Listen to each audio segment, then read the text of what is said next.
Cool Figure TV. Revolutionary salute. Revolutionary salute. Like, share, subscribe. Welcome to the House of Revolution. And you know I'm your humble host, the Yao Mean of Revolution. Iran has changed the world forever. And the U.S. empire is definitely dead. Before we get into that, be sure to wipe your feet. That means hit the like button. You in the House of Revolution. Like, share, subscribe, support the platform, y'all. Well, revolution is a way of life, and revolution is for breakfast, lunch, and dinner. I got some late revolutionary dinner for y'all. The hardest working revolutionary is back. We got to get back to the World War III war in Iran. Iran keep putting belt to ass, and there's nothing the U.S. and the imposters can do about it.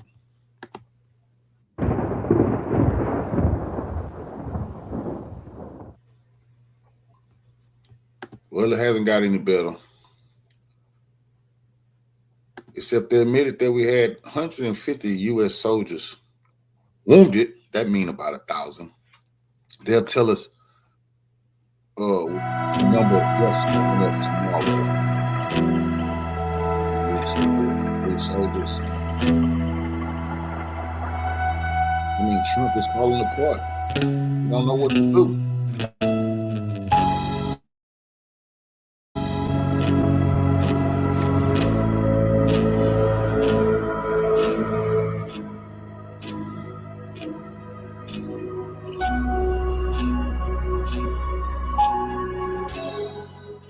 Donald Trump's outright fear of high oil prices is forcing the 47th President of the United States not only to bluff, but also to go all in. Realizing that the military operation against Iran is far from over, while the midterm elections in the United States are just around the corner, Trump is forced to continue lying to Americans about the imminent end of the war in the Middle East, the U.S. oil reserves, and the looted wealth of Venezuela.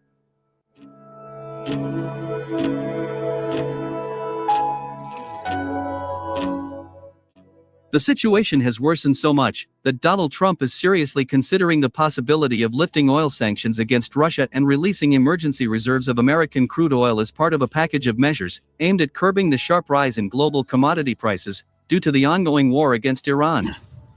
Furthermore, on March 9th, Donald Trump called Vladimir Putin and discussed with the Russian leader the situation around Iran, Venezuela, and Ukraine, as well as the situation on the global oil market. Putin to help him.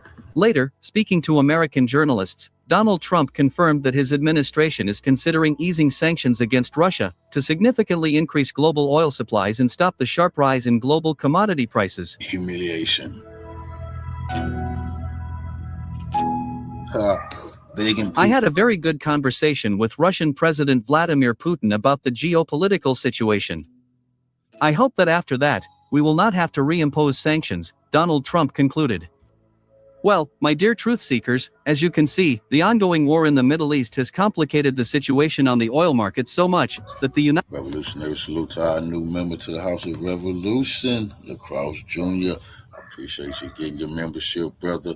Revolution is a way of life. I absolutely appreciate that, brother, helping me keep the lights on in the House of Revolution. Salute. The United States is even ready to lift some sanctions against Russia and actually sacrifice Ukraine to stabilize the situation in the global economy.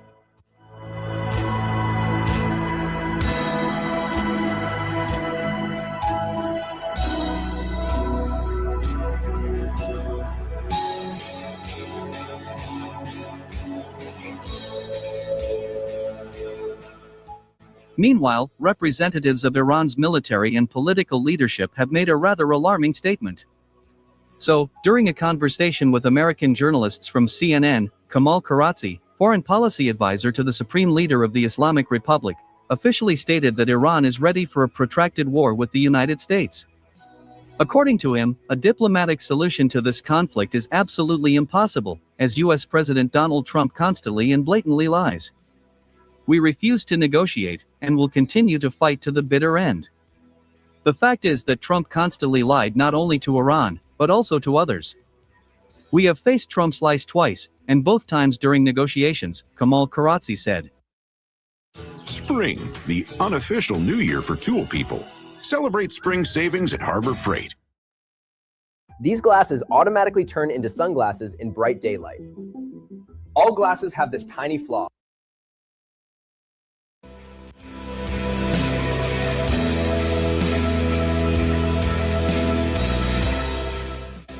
According to the senior Iranian official, the situation in the global economy will only continue to deteriorate due to the war that the United States and Israel have unleashed.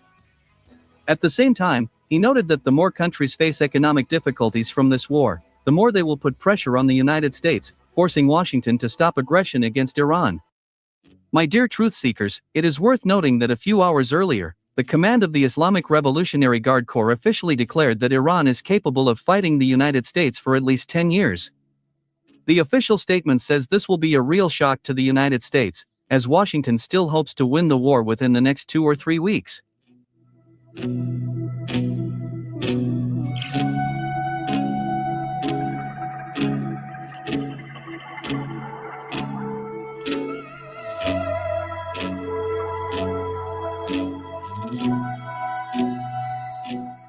Meanwhile, the situation in the Middle East continues to deteriorate rapidly.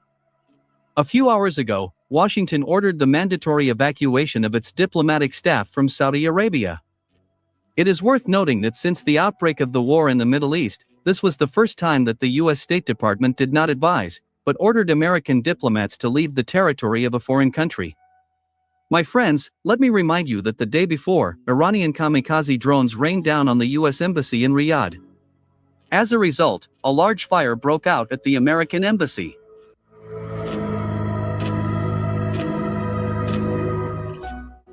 Regarding the Strait of Hormuz, the situation remains tense. On March 10, the Americans hit 2 Iranian tankers, carrying oil destined for China. Thus, the United States indicated that unless Tehran lifts restrictions on Western ships passing through the Strait of Hormuz, Iranian ships will also be unable to navigate freely in this strait.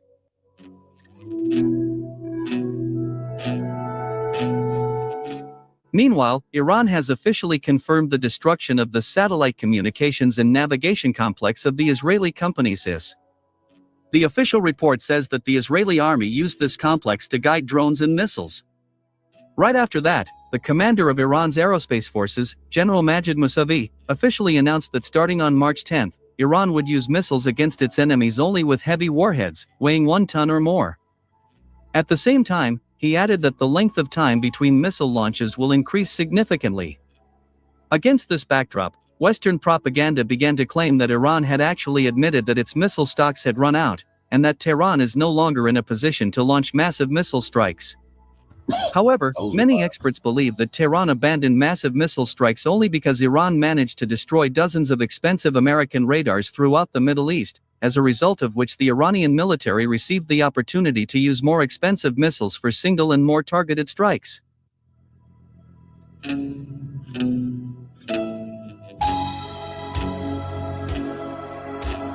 no idea what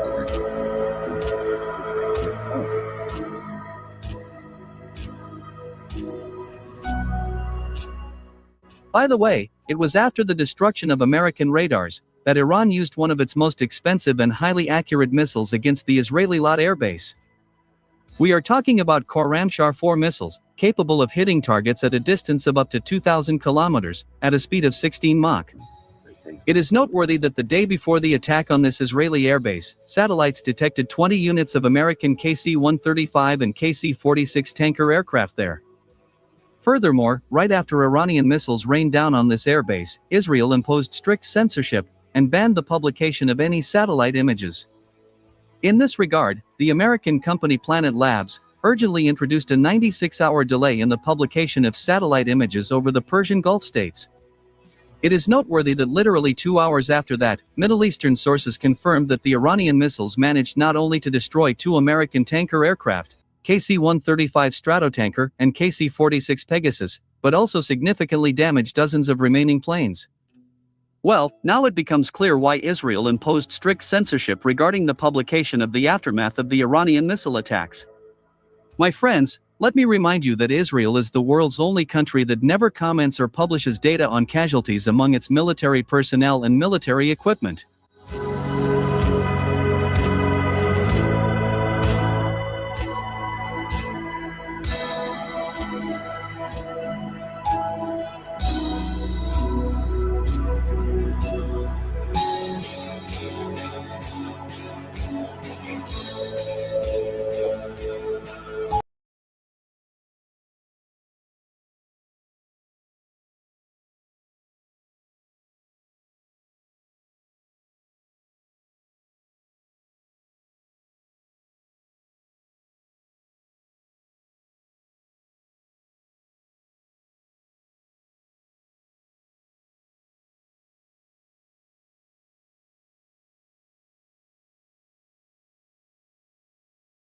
American MQ-9 Reaper drones. Each aircraft is valued at more than... In the last 72 hours, the skies over Tehran, Isfahan, and Loristan have turned into a graveyard for the United States Air Force. According to confirmed field reports and admissions from U.S. officials cited by international news agencies, the Islamic Republic of Iran has successfully downed not one, not two, but a staggering total of 11 American MQ-9 Reaper drones since the onset of this ill-fated aggression. 11 American MQ-9 Reaper drones destroyed. More than $330 million in losses. Iran says its air defenses are cutting through one of the U.S. military's most relied upon surveillance weapons. Broadcasting claims the country's air defenses have destroyed 2 high-value American MQ-9 Reaper drones. Each aircraft is valued at more than $30 million. So the price of crude oil jumping up to over $100 a barrel. We are talking about the absolute crown jewel of American aerial surveillance and precision strike capability. Each unit costing around $30 million, reduced to scattered debris and smoldering wreckage across the Iranian countryside. That is a direct loss of well over $330 million in hardware. But the real story here isn't just the dollar figure. It is the catastrophic operational failure it represents. These aren't slow, low-tech aircraft we are discussing. The MQ-9 Reaper is the symbol of American air dominance, the very tool Washington has used for 2 decades to instill fear from the mountains of Afghanistan to the deserts of Yemen. Yet, when pitted against the indigenous air defense network of a nation they arrogantly claimed would fold within days, they are falling out of the sky like stones. Just yesterday, the Iranian Army's press service confirmed the destruction of another Reaper over Loristan province, while simultaneously announcing that the Israeli regime lost a prized Hermes 900 in the same time frame. The world is watching the invincible West bleed in the skies of a country they thought they could bully. And here is the kicker that must have Donald Trump choking on his morning coffee. Despite throwing the entire weight of the so-called world's most advanced air force at Iran for nearly 2 weeks now, they have utterly failed to gain air superiority. Think about that for a second. The United States, with its F-35s, its carrier strike groups, its billions of dollars in electronic warfare, cannot dominate the skies over Tehran. They promised the American people a quick, decisive campaign. Remember the rhetoric? The regime will fall in days, they said. We will open the skies whenever we want, they bragged. Yet here we are, entering week 3, and the Islamic Republic's air defense units are posting kill counts like it's target practice. The resistance is not just holding, it is thriving. Iranian state media, particularly the Tehran Times and Press TV. Grip, stability, precision. That's the essence of driving. Lawfin. As a business owner, I've got a lot on my plate. That's why I use ZipRecruiter to hire. The plan was to hire 2 people. Have been showcasing the wreckage, providing undeniable visual proof that the U.S. war machine is being dismantled piece by expensive piece. The mockery on X.com is absolutely relentless, with military analysts and civilians alike pointing out the staggering irony. The most sanctioned, blockaded nation in the world is giving the Pentagon a masterclass in asymmetric warfare. Russia, China, and the non-aligned world are watching in stunned silence, unable to believe that the myth of Western technological superiority has been shattered so completely over the ancient land of Persia. Before we dive deeper into the mechanics of this disaster for the occupiers and what it means for your wallet at the gas pump, I need you to hit that like button and share this video far and wide. We are one of the few outlets left telling you the truth without the spin from the Pentagon or the war profiteers. If you believe in honest journalism, if you believe in exposing the lies that lead to endless war, smash that subscribe button right now. We need your support to keep bringing you these groundbreaking updates from the front lines of truth. Now, let's talk about the human element behind this technological slaughter, because that is where the real humiliation for the Trump administration and Netanyahu's war cabinet truly lies. We are getting reports from deep within the Iranian military command structure, and the quotes coming out are the kind of stuff legends are made of. Brigadier General Masoud Akhtari of the IRGC Aerospace Forces gave a statement yesterday that should send chills down the spine of every strategist in the Pentagon. He said, and I am paraphrasing the translated remarks circulating on Iranian newswires, because we have destroyed their eyes and ears, their radars and their advanced drones, Trump and Netanyahu are now trapped in a slaughterhouse in the Middle East. Take a listen. آخری که روز پنجم انجام دادن گفتم ما از قله عبور کردیم سرازیر شدیم. بله. الان موقع سرازیری ماست. دیدید همین دیشب کار بر ما آسان شده. در تل آویو چی شده؟ بله. یعنی ما چون رادارها رو زدیم، زیرساخت‌ها رو زدیم، امروز واقعا آقای ترامپ و نتانیاهو در یک قتلگاهی در خلیج فارس گرفتار شدن.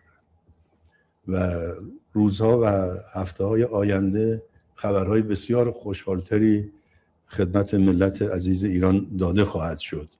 ببینید اشتباه بزرگی که اینا کردن این بود که اینا آمدن یه جنگ کوتاه مدت. This brings us to the economic time bomb that is about to explode in the face of the global population. We aren't just talking about a regional conflict anymore. We are talking about a direct assault on the global financial system. With the Strait of Hormuz effectively a no-go zone for U.S. naval traffic and the security guarantees in tatters, oil futures have gone absolutely parabolic. We are looking at the very real, very terrifying prospect of $150 per barrel of oil by the end of this month. Goldman Sachs, in a report picked up by major financial outlets, has warned that the scale of this supply disruption is 17 times larger than the initial shock of the Russia-Ukraine war. That is not a typo, 17 times larger. The U.S. strategy, driven by a desperate desire to seize Iranian and Venezuelan oil riches, as Foreign Ministry spokesperson Esmail Bagay pointed out today, has backfired so catastrophically that it is going to cause a global economic depression. When oil hits that $150 mark, everything moves. Food prices, transportation, heating. The West thought they could starve Iran into submission with sanctions. But now it is the citizens of London, New York, and Paris who will be lining up for food banks as the cost of living spirals completely out of control. It is a strategic own goal of epic proportions, and the architects of this war, sitting in their bunkers, have no answer for it. The technological aspect of this victory cannot be overstated, and this is where the story takes a truly terrifying turn for the occupiers. We are seeing reports confirmed by defense bloggers and Ukrainian analysis centers that Iran has deployed a brand new iteration of its Shahed drone in this conflict, specifically an electric version of the Shahed 101. Imagine the implications of that. Traditional drones have a heat signature. They make a noise, a distinct buzzing that the Iron Dome and other systems are calibrated to detect. But an electric motor? It runs cold and silent. Middle East security analyst Mohammed al-Basha identified this modified drone based on its external appearance, and crucially, the absence of the distinctive sound during flight. These new drones feature a nose-mounted tractor propeller powered by electricity, drastically reducing their acoustic and thermal footprint. They are ghosts. They are slipping through the vaunted Iron Dome system like smoke, hitting targets with an advanced, devastating accuracy that has the Israeli home front in a state of absolute panic. The occupiers, as Iran calls them, are terrified because their billion-dollar defense networks, designed to detect loud, hot Iranian engines, are completely useless against these silent assassins. Richard Murdhurst, an investigative journalist of repute, gives a better picture of what is happening. Take a listen. I will be right back. I've done all of this myself manually. That's why I haven't been broadcasting during the last days. I've been suffering doing this stuff. But these are the GSC 52B SATCOM terminals that were taken out. Okay, so just take a look at that. Right, you see, you can already tell it's an American base because there's a baseball field on there. But anyway, you see the two radomes over there. Okay, so that's what they used to look like, and that's what they look like now. Right, that's what they look like now. So you can see they're just those black giant craters. Okay, they're completely gone, and also the warehouse here on the left is completely decimated. But yeah, believe me, it was not easy getting all these photos, like searching through the base the whole time. And it's just one. This is not even the most important part. It's not even the most important part. The real blow to the THAAD system and the Patriot system is in Qatar, first of all. Okay, this here, the ANFPS 132, we'll just say 132 for short, costs $1 billion. This thing costs $1 billion. It is so massive, it's going to take 8 years to rebuild this. And it's people say it's in Al Udeid Air Base. It's actually just north of it. Okay, so here, look at the map.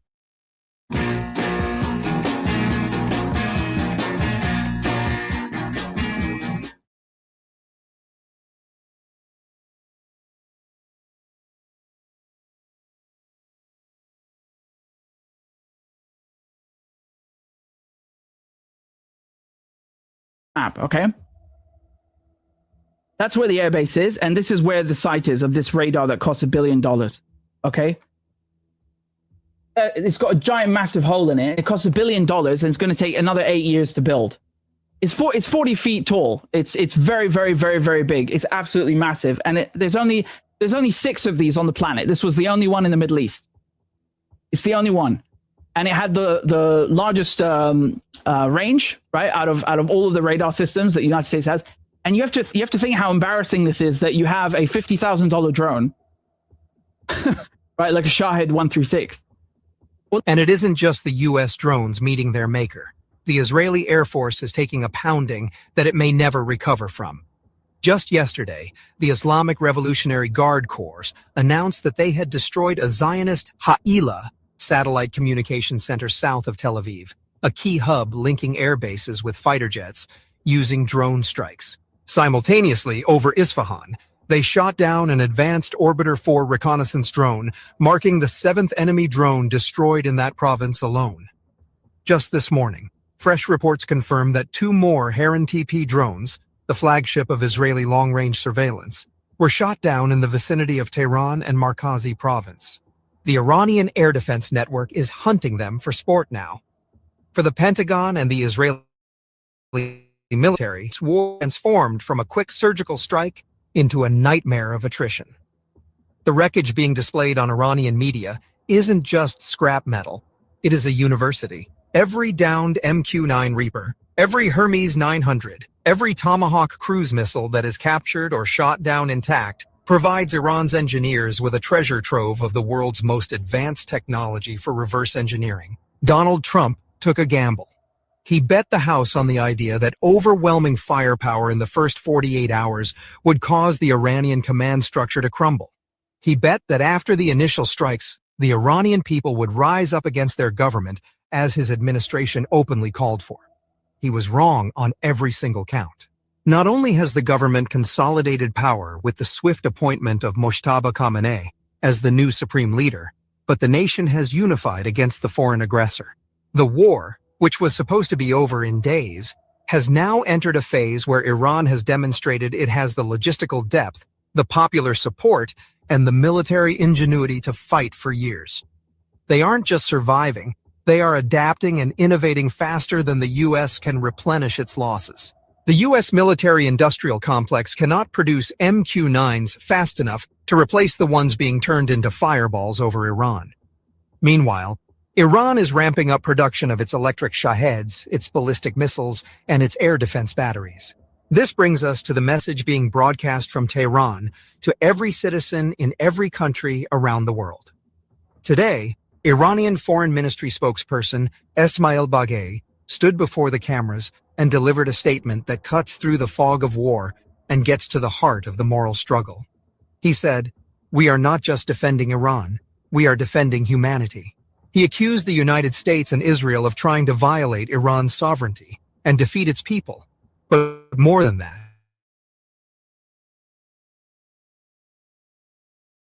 frame this as we wrap up. Look at the landscape. 11 Reapers down. Israeli command centers destroyed. The skies over Tehran, a no-fly zone for the aggressors. The U.S. and Israel are trapped in that slaughterhouse General Akhtari spoke of. Their technological advantage eviscerated, their intelligence networks blinded, and their economies facing the shock of $150 oil. This isn't a war of aggression anymore. It is a war of survival for the empires, and they are losing.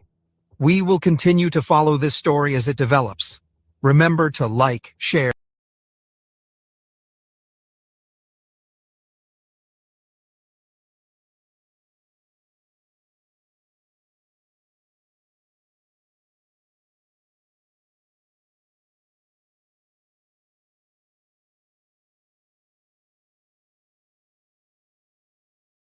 Last night, the Iranians struck the home of Benjamin Netanyahu. They killed his brother. They struck the home of Ben Gvir. He is seriously wounded, may not survive. Iran is going to start to take out the totality of Israel's leadership. This is the reality of this conflict. Israel played the regime change game. It's going to be the Israelis that are going to be paying the highest price. The Iranians are no longer wearing kid gloves. I guess the good news is Trump is saying that the war is almost over. I think he's lying. I think what has happened is that the United States is going to lose this war. Here's some good news. The good news is that this war may be over faster than we expected because Iran is doing so well against the United States, and all the Gulf Coast states are now realize that they're not really the allies of the United States, that Israel is the only ally because the United States is not defending them. Okay, here we go. I saw a video this morning, real video, not CNN, though they have been better, but real video out of Israel. They are getting absolutely pummeled. That was to be my next question. How badly is Israel getting pummeled? And where is Netanyahu? I think he's on a plane 90% of the time. He's flying around. He's flying around the Mediterranean. I understood he was on a private jet coming into Mar-a-Lago to talk to Trump. I don't know if that's true or not, but my source is pretty good. He's staying out of the fray as best he can because he knows that he is number one target. How badly are the Iranians damaging Tel Aviv? Very badly, very badly. And it is relentless. It's not a fuselage. It's relentless. And increasingly, and in the latter stages of this 15-minute video, you could see that fewer and fewer air defense missiles were going up. And at the end of it, in the last 60 seconds, which is a long time, Judge, if you're under fire, there were no Israeli missiles going up. The Iranian missiles were just getting in. Wow. Wow. It's all being lied about, of course. You can't get this out. You can't even get it out of Al Jazeera or Al Arabiya. They're not allowed to film this sort of thing because he's got a wrap down tight ban on anybody coming in there and making film other than his own propaganda people. So that's the irony, is that CNN is allowed to go into Iran and report whatever they want to report, whereas no foreign journalists are allowed inside of Israel. And if they are, they're heavily censored. And CNN acquiesces to that censorship. They don't even tell you about it, but they go along with it. But that's great news to hear. How do you put a positive spin on your entire country being turned into sand again? I wonder. I think Israel's new terrorism slogan is going to be, hey, come to Israel. Nothing blocking your view of the ocean anymore. How about that? No more annoying buildings are in the way. It's a real estate developer's paradise. Come to Israel. I think that's so here. And also here's Scott Ritter on Netanyahu's home got bombed and they killed his brother. But unlike the Ayatollah in Iran, Jeb Netanyahu, unlike the Ayatollah in Iran, he didn't go to a bunker. He wanted to be just as vulnerable as the rest of his people, and they killed him. So Netanyahu, not the same. Doesn't show that sort of courage that the Ayatollah showed. He's actually flying around 24/7, so he can't be hit. Or he goes to Munich, he goes to Germany, or he goes to Cyprus. So let's listen. Here's what Scott Ritter has to say. You know, the Iranians are showing an ability to get intelligence information inputs in the morning and strike in the afternoon with deadly effect. And also, they're starting to expand their target deck. Remember, they didn't invent the concept of regime change. That was Israel on day one, killing Ali Khamenei. Last night, the Iranians struck the home of Benjamin Netanyahu. They killed his brother. They struck the home of Ben Gvir. He is seriously wounded, may not survive. Iran is going to start to take out the totality of Israel's leadership. This is the reality of this conflict. Israel played the regime change game. It's going to be the Israelis that are going to be paying the highest price. The Iranians are no longer wearing kid gloves. They off and they're coming in bare knuckle. They're reporting it. This is interesting. I looked it up as soon as you said it. The BBC is reporting it as Ben Gvir was in a car accident last night. Does that surprise you? they can report it any way they want. We know that his home is on fire. So maybe he crashed his car into his house. So Ben-Gvir was in a car accident. First of all, the good news is they got Benjamin Netanyahu's house finally. Ben-Gvir was in a car accident. You mean to tell me Iran's out of missiles and they're lobbing cars at Israel now? That's interesting. Yeah, I get that. Must have been one hell of an accurate driver, or maybe they have it. Maybe they have the advanced Waze technology. Maybe Waze is going to show you how to launch a car now. And how do Wait, Jimmy, hold on. Reuters says Israeli Minister Ben-Gvir slightly hurt in car accident. I swear to God. Okay, yeah, I'm sure he's going to be sticking around for another volley of hypersonic missiles. Injured lightly. That's another headline. Injured Have you lightly. ever heard that ever? I've never seen a headline like that. Injured lightly. Why would what? Well, that is called pro-war propaganda. That's been the first casualty in war is the truth. Wow, wow. I heard he was just lightly injured in it because he ran a red light. He won't admit he ran a red light. Well, it's weird that he put seatbelts and airbags in his entire house now. Isn't that weird? I wouldn't be surprised if we see a YouTube video of Benjamin Netanyahu trying to sneak into Dubai with an F Israel t-shirt on. He's going to be dressed like an Orthodox priest. Yeah. Those real wizardy looking Dracula Catholics. He's going to have like a big wooden cross. Hello, I am Salam something or other. And this is my wife, Jeffrey Epstein. Now let us in.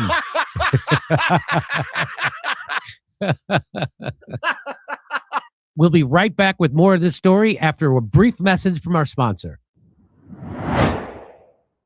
Hey, major banks are publishing aggressive gold scenarios for 2026. JP Morgan Chase has discussed scenario-based research as high as this, because it would not surprise me for the BBC to provide cover for a story like this. Yeah, you and I now know that the BBC reporters that work overseas are vetted by MI6 before they're allowed to take on their assignments.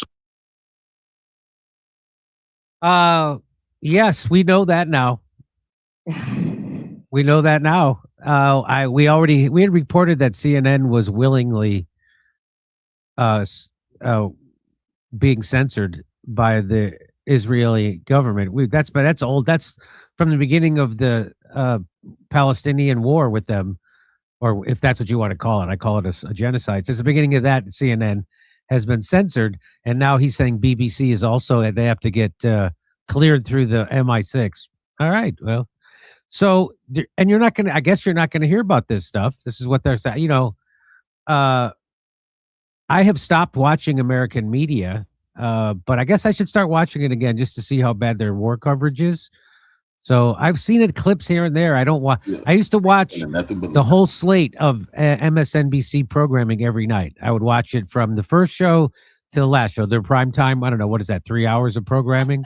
What were you watching? Well, I used to watch Morning Joe before I went to bed. Right. So then I would watch Chris Hardball, but he's not on there anymore. Oh yeah, Chris Hardball got me tooed off. He got me tooed, and then then I would watch Chris Hayes, and then Rachel Maddow, and sometimes fake tough guy Lawrence O'Donnell. Yeah. But he's not as entertaining. Anyway, the Pentagon contractor Planet Labs now refuses to show Americans how badly U.S. bases have been damaged by retaliatory Iranian strikes. So they're trying to keep it hidden. So they don't want you to know what's really happening. They don't want you to know how Tel Aviv is getting pummeled, and they don't want you to know that they bombed Benjamin Netanyahu's house and that he's in the air. He's in the air all the time. He's not hanging out in Israel. Wait, Jimmy, I have a question. Do you think that means when Trump goes, I think this was almost over, he got permission from Bibi to say that because Israel literally cannot survive it? Yes. So Bibi's saying pull out? Yes. So this is like Lebanon. This is just like Lebanon before. Yeah. And they had their inconclusive war with Lebanon because they pull out. Yep. So bring that up when we're going to cover that. Trump saying that the war is almost over. We're going to cover that coming up in just a bit.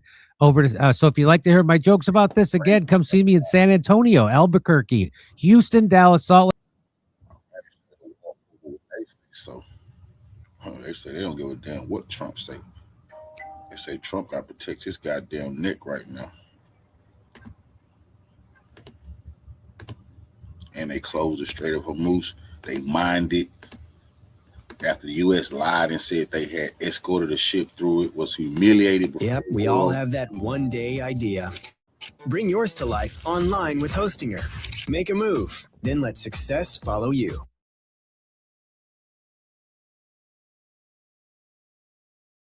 For yourself, lest you be eliminated. On the show. Oh. Hydroxycut hot deals, only for March. Choose between powerful capsules or convenient drink sticks. Trusted. How long can the U.S. continue at this rate, wasting all of these billions of dollars in munitions that they don't have a heavy stockpile of? But beyond that, continuing on with this war that is now expanding across the region and is having a major impact economically, and we're only in the second week. Well, we got into all of the latest and what it means for the ongoing conflict with a special guest earlier, so let's take a listen to that conversation now. Joining me now to discuss is international relations and security analyst Mark Sleboda. Mark, thanks so much for taking the time to join me. Thanks for having me. It's always an honor and a pleasure to be on the show. Always good to have you. Now, I want to get your take on the latest here, as I know that we are now 11 days into this illegal war on Iran that was started by the US and Israel. And Iran is not backing down here, right? Not only has their government not fallen after their leader was murdered, but their Secretary of the National Security Council, Ali Larijani, has now gone toe-to-toe with President Trump on social media. He posted on X on Tuesday in response to Trump's latest threats of death, fire, and fury that, quote, "The Ashura-loving nation of Iran does not fear your paper threats. Even those greater than you could not eliminate the Iranian nation. Watch out for yourself lest you be eliminated." He also then posted that, quote, "The Strait of Hormuz will be either a strait of peace and prosperity for all, or will be a strait of defeat and suffering for warmongers." And then he posted that message in Farsi, English, Russian, Arabic, French, and Chinese. So what is your reaction to all of this, and how do you view the current state of this war? Well, the social media war is obviously as bloody as the long-range strike war of attrition that is now occurring, not just in Iran, but pretty much across a significant percentage of the Middle East. I mean, this conflict has spread horizontally, and you could include as many as 14 countries at the least who are involved or have been struck in this in various ways, all the way from Cyprus in the Mediterranean, where a British air base has been struck by Iranian drones for taking part in the conflict, and all the way in the east to Sri Lanka, where an Iranian naval ship returning essentially unarmed from military exercises with India was sunk, leading to a rather large percentage of its crew, reaching Davy Jones' locker, shall we say. And if we want to talk in the vertical, direction, the north-south direction, we have strikes all the way from Georgia down to the involvement of Yemen in the conflict. So, I mean, it is a huge geographical spread, a very large number of countries, and of course, the critical geopolitical and geoeconomic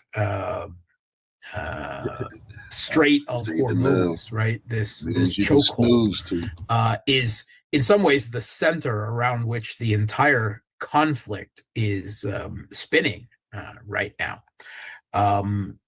It has descended into a very, very nasty war In the past few days, the targets on both sides, and it must be said, starting in both cases by the U.S.-Israeli side, has gone from purely military targets to now targeting energy infrastructure, including oil refineries, oil tankers, and also other critical infrastructure, energy infrastructure. Power plant in Israel was hit yesterday. And desalinization plants. And this first hit was on an Iranian desalinization plant. And Iran returned fire by hitting one with a drone in Bahrain.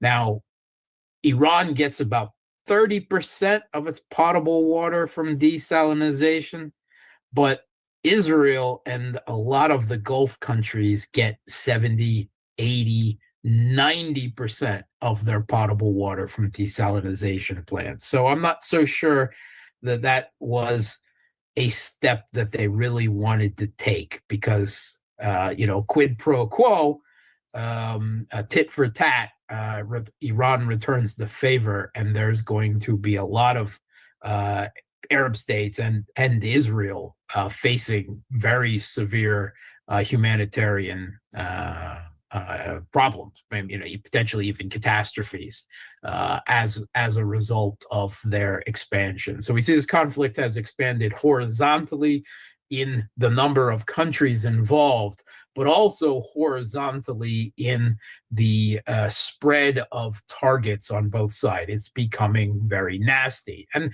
I think that nastiness of this conflict is reflected in the verbal exchanges that we are seeing back and forth between Trump and Larijani and others. It's not looking like it seems to be over in any way. We're hearing again reports, in the Western media from the U.S. and Israeli side. The Washington Post is reporting that Trump's advisors, or at least some of his advisors, obviously there is division within his administration, that they need to get that they need to wrap this up, that they need to declare victory and end this because it's having it has very severe political consequences, heading into the midterms in the U.S. And Trump really doesn't want to be fighting impeachments the entirety of the rest of his administration if the Democrats take control of both houses. The economic consequences are being felt significantly around the world. This is a geoeconomic and energy crisis, and it will affect every man, woman, and child on Earth to some degree, because everyone needs, everything needs energy in one form or another. Every truck that delivers goods, from the harvesting of the goods to the processing to the transportation, everything requires energy, right? And you increase energy costs. We've seen energy costs of a barrel of oil jump from $67 before the attack started less than 2 weeks ago, to a spike yesterday of close to $120. And it has dipped slightly back down when the U.S. and some European countries opened up their strategic reserves and dumped some oil in the market. But that's only going to be a very temporary measure.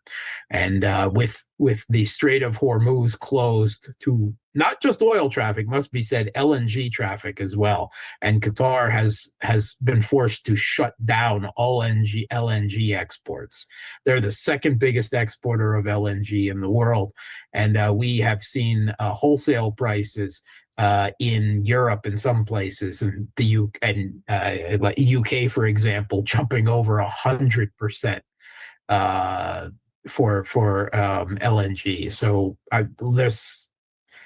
there's so much damage. Iran has adopted, we're going to take you all down with us strategy to try to get the U.S. and Israel to stop their illegal, unprovoked war of aggression against their country. They have all of these levers to do it that they're pushing, despite all the damage that they're getting from the U.S. And despite the decapitation strikes taking out much of Iran's political and military leadership on the first day, they're still hitting back in such a way that is not just doing damage to the U.S. and Israel, but is making the global economy scream.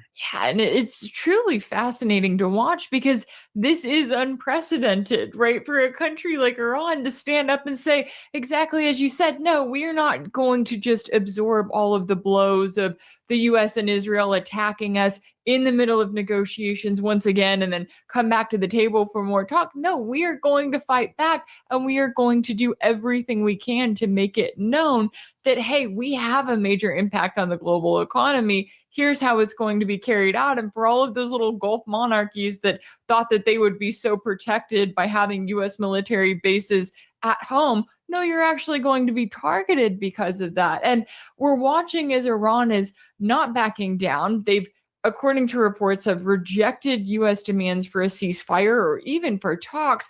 You also have Iran's Islamic Revolutionary Guard Corps rejecting U.S. claims that its missile program has somehow been destroyed and saying it is deploying projectiles in greater numbers and with warheads weighing more than 1 ton. Now, I know that U.S. Secretary of War Pete Hegseth is declaring that Tuesday is going to be the most intense day of bombing yet after Trump just said that this war was nearly over.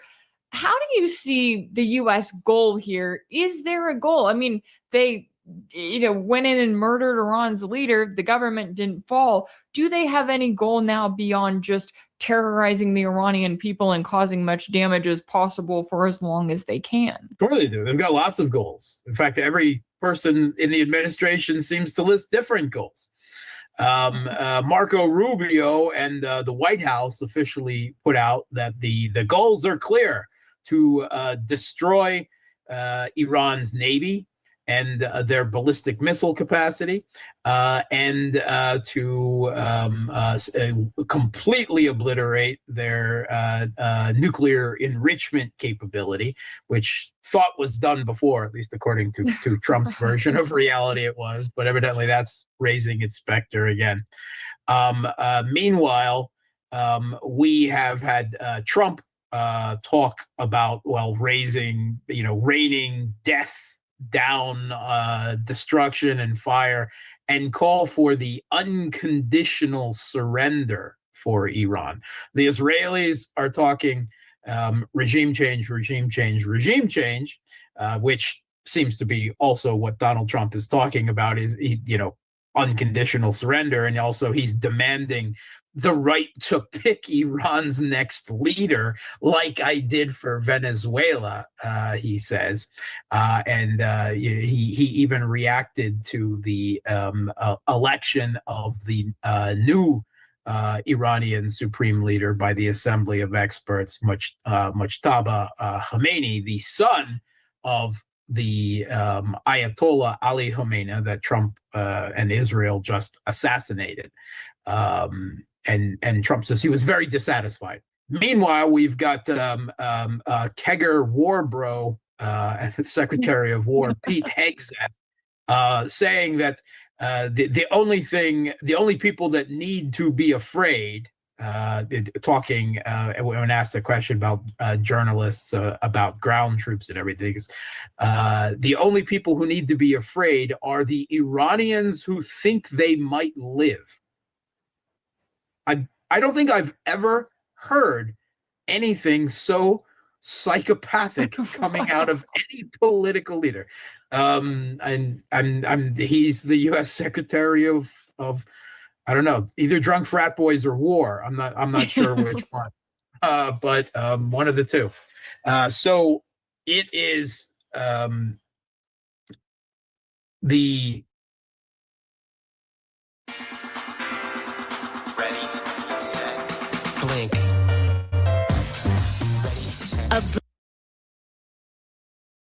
goals of the Trump administration are all over the place.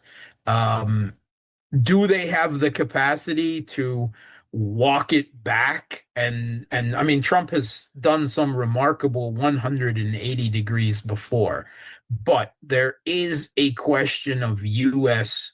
prestige and its reputation as the hegemon at stake here. Meanwhile, Iran is taking this extremely seriously. They say, we prepared for a long war, and we don't think you did.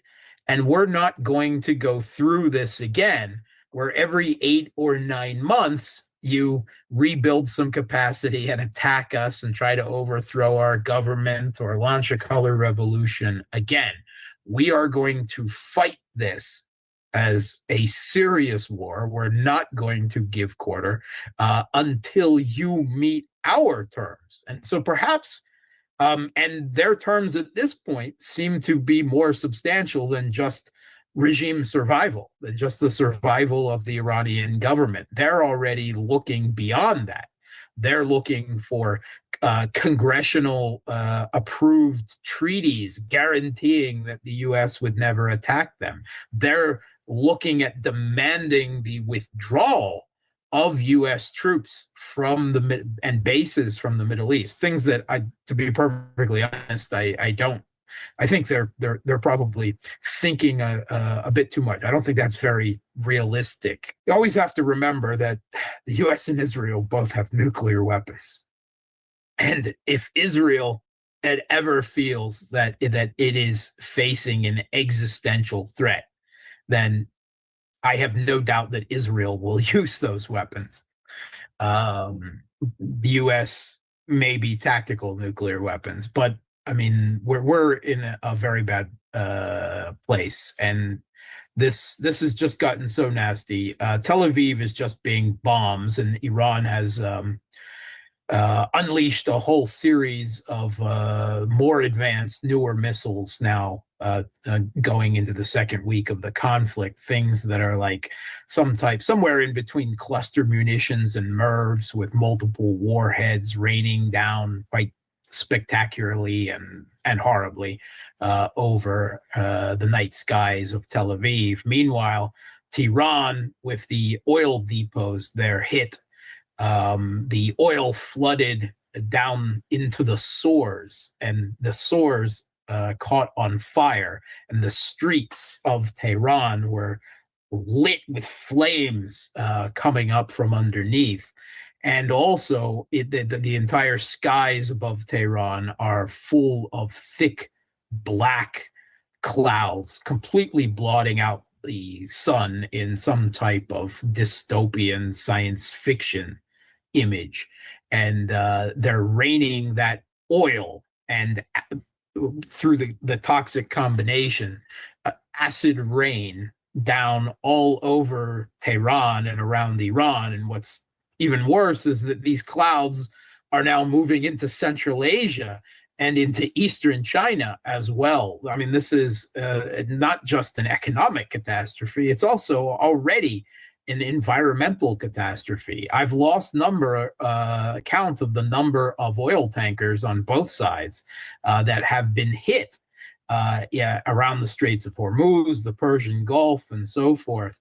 I haven't heard anyone give an estimate of how much oil has leaked into the oceans, right, at this point.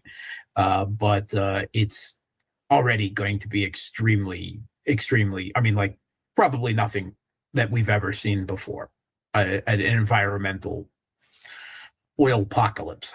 Yeah, that's a great point too, that really is not being talked about when it comes down to this, right? You have people who claim to care about the environment, but then they support these horrific wars, and it's like, wait a second, that's not exactly German Greens. Right. Exactly. Well, and speaking of all of the back and forth on the oil, I know that that's also been another topic when it does come to who is controlling what and where oil prices stand. But one of the things that the Trump administration is desperately trying to do is trying to figure out, okay, how do we get a hold on oil prices as you have Iran essentially closing the Strait of Hormuz, at least to the ships that they want it closed to, and you have Reuters reporting, of course, citing anonymous sources, that the Trump administration may take things a step further than just allowing sanctions waivers for India to buy Russian oil, that Trump is considering reducing oil sanctions on Russia all around to try to help cool global prices. Now, we saw a version of this during the Biden administration, right, where he decided, all right, proxy war on Russia, and let's lift some of these measures on Venezuela to try to help things out. Now Trump is over here possibly thinking about doing this to Russia. How do you see that? And what does it tell us about the strength of the US in its war on the pillars of the multipolar world? Well, now it's having to kind of pick and choose which pillars it wants to go up against. It can't handle all of them at once. Yeah, I'm starting to see maybe a chain of distorted logic emerging from the Trump administration. And there's the possibility that maybe they thought taking control of Venezuela before moving Iran would give them some help buffering the oil price costs out of this. The problem with that, of course, is that while Venezuela has the largest proven oil reserves in the world, that oil is ultra thick, very crude, right? And it requires mixing with and refining to a very high degree, and it just is not capable of replacing a lot of the needs of oil refineries around the world. And on top of that, the Venezuelan oil industry has been deteriorated by so many decades of U.S. sanctions, and U.S. energy majors are in no hurry to jump back in with investment. And so that hasn't led to much improvement of the situation for them, if any. And at the same time, now they're talking, reducing sanctions on Russia. They put the White House put out that they were issuing India a license to buy Russian oil that was already supposedly stranded at sea, or these various other things. And this caused India to just finally lose it and retort back to the Trump administration. Iran has been buying Russian oil, and we will still be buying Russian oil, and we do not need and do not accept your permission to do so. We do not take economic orders from the United States, and to push India to say something so undiplomatic in those terms. Of course, I mean, diplomatic terms is just not what the Trump administration does. So they've driven them to this. Now, Russia has got to be sitting back and just kind of, I don't know, getting a kind of grim, black-hearted chuckle out of all of this. There's definitely some Schadenfreude going on here. I would imagine that the Trump administration is probably thinking that they could get two birds with one stone here, trying to think their way out of this.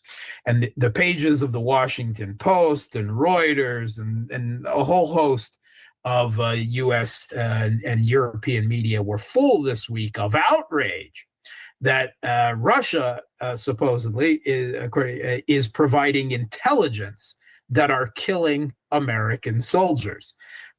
Boy, who would have thought? I mean, the U.S. providing intelligence and many other things that are killing Russian soldiers. Payback is a female dog. Right. So that's what the source. And I have no doubt that much, at the very least, is true. I mean, the Russian ambassador to the UK said this week, yeah, we're not neutral. We support Iran in this conflict, right? He was very upfront and blunt about this. But it seems likely to me, trying to get into the twisted head of the Trump administration here, that they're probably trying to tell Russia, look, you stop supporting Iran and we'll take some sanctions off. Meanwhile, they actually need the sanctions to try to correct the economy, but they'll probably try to get something out of it as well. And maybe we can even end out a deal, and you could end the war on our proxy regime in Ukraine too. Right? I would imagine that is some of the conversations that are probably going on. I don't think Russia is going to bite at any of it. In fact, they're even threatening now to immediately stop the flow of LNG to Europe, putting them in, an absolutely catastrophic energy situation. They're promising to get rid of Russian LNG by 2027, and Putin's like, why wait? Let's cut off energy to you now when things are so much fun. Where are you going to get energy from then? So there's definitely some panic going on, and that is not just with the gas market, the LNG market, but of course there are lots of repercussions for Russia's oil exports as well. But I think that Russia and Iran, we know they've been talking, and we know that Trump and Putin had a phone call just last night at Russia time. Actually, it would have been daytime in the United States. And this is the first time they've talked since the UK, probably American drone assassination attempt against Putin. At the Valdai residence early this year. This is the first time they've talked since then.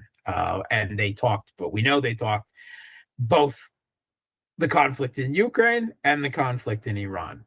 And it will be very interesting to see if anything comes out of it. There are talks of at least discussions. Putin has been very active talking to all of the Gulf state leaders. Of course, they're talking to Iran, who is their strategic partner, and now the United States. And if there's any possibility of anyone brokering some kind of end to this conflict, which I must say, I don't think we're anywhere near that place yet. But at some point, if there's anyone who has a chance of doing it, it's Russia. But they will demand something for that as well. I think the Kremlin feels extremely confident right now.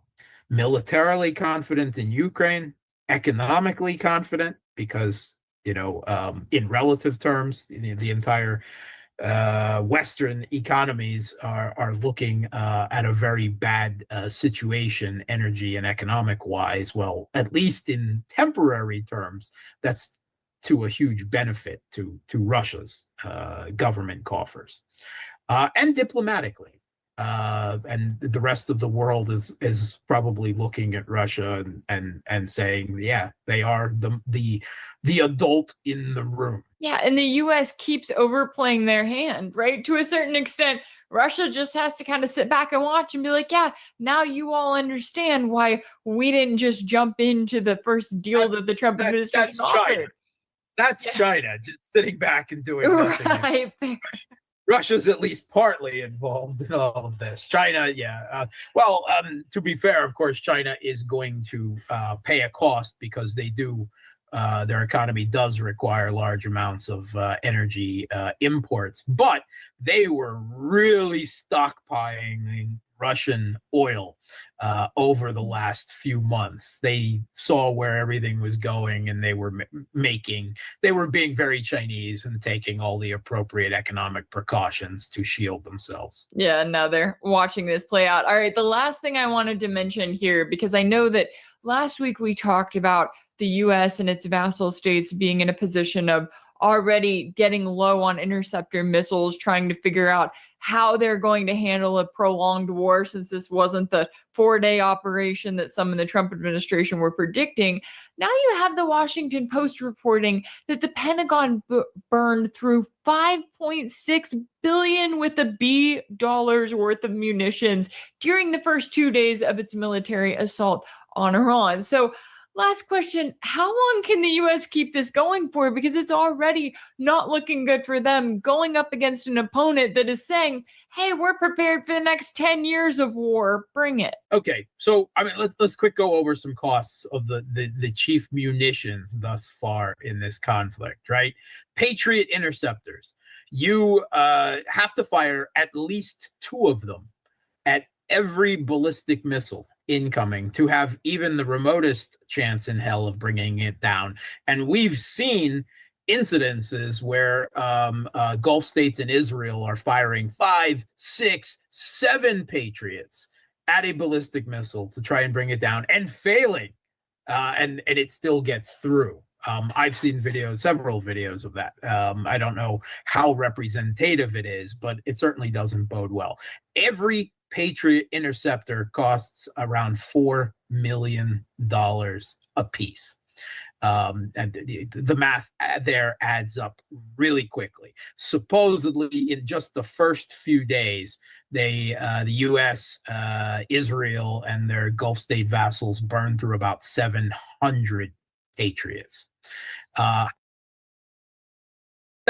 interceptor costs about $13 million a piece, and they don't actually have that many of those to begin with, and they make less than 100 of them, significantly less than 100 of them a year.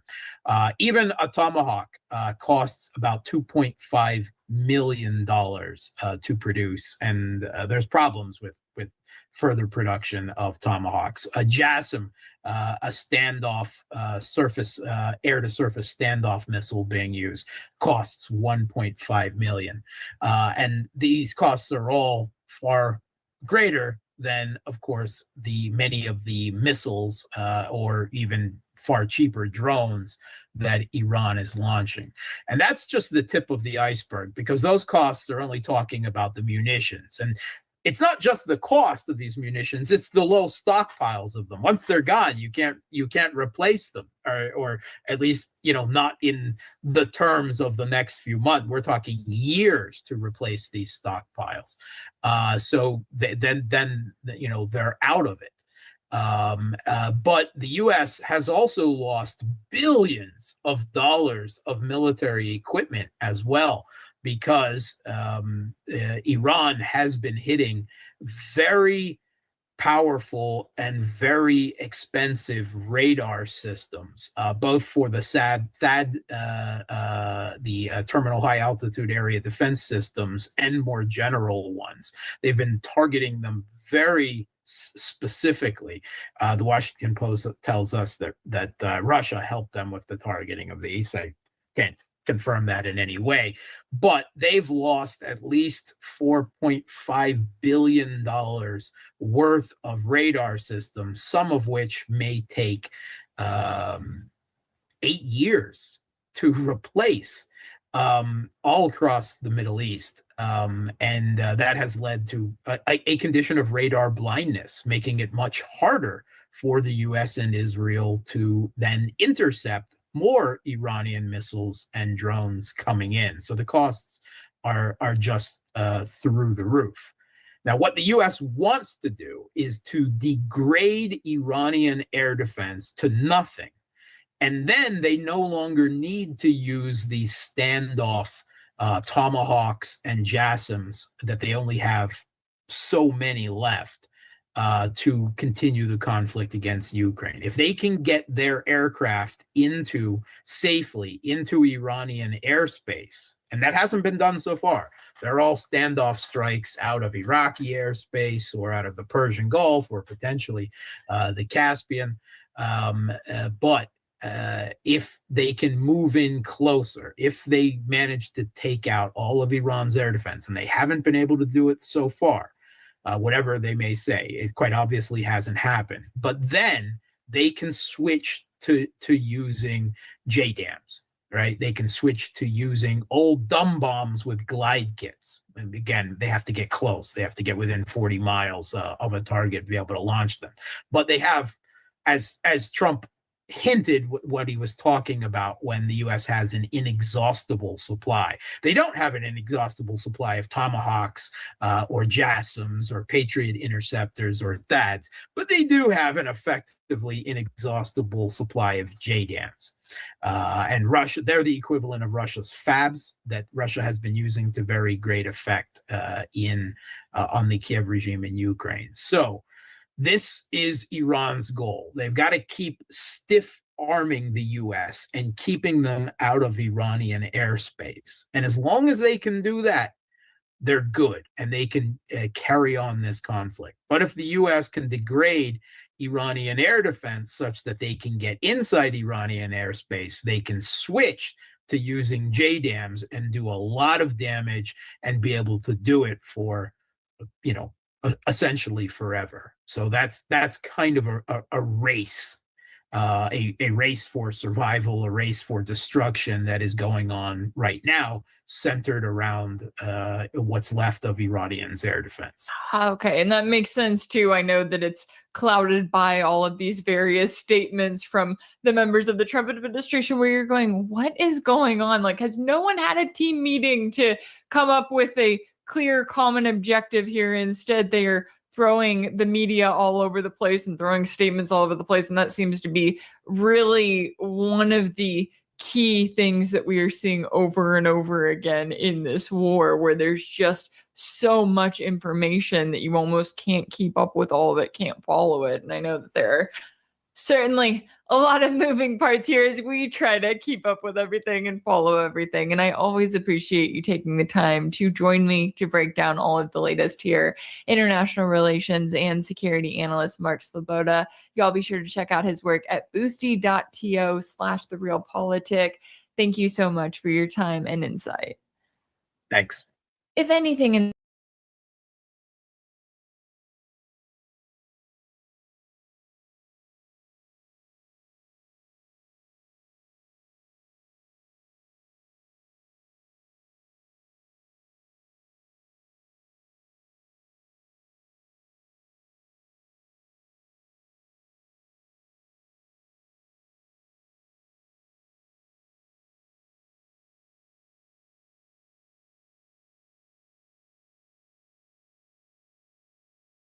four of their heaviest known missiles so far against the genocide state. And this is leading to an economic disaster. Donald Trump is trying to reduce the tensions. He's having multiple statements that he hopes would kind of revive some of the stocks, lower the price of oil and what have you. But certain Arab states already took certain measures so they don't get in trouble by freezing some of the daily supply, because that would in effect let Iran achieve its desired objective without these strategic locations being attacked, especially if they're linked to the United States. Qatar did that. Saudi Arabia did that. Reports that at least one or two more other Arab Gulf states did that. No ships are passing through the Hormuz Strait. Trump tried to reassure people by saying that, oh no, the Hormuz Strait, we're going to send warships. Iran told him, we're waiting for your warships. Instead of sending anything, he was taking the USS Abraham Lincoln further away from the Iranian side. And now he's saying that they're actually, if they mine the Hormuz Strait, they're going to be in big trouble. But the following second, he says, oh, the work really started, because when he said that, oil prices rose again.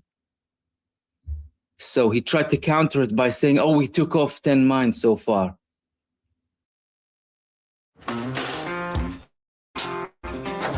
What's going on, y'all? We are on the set of...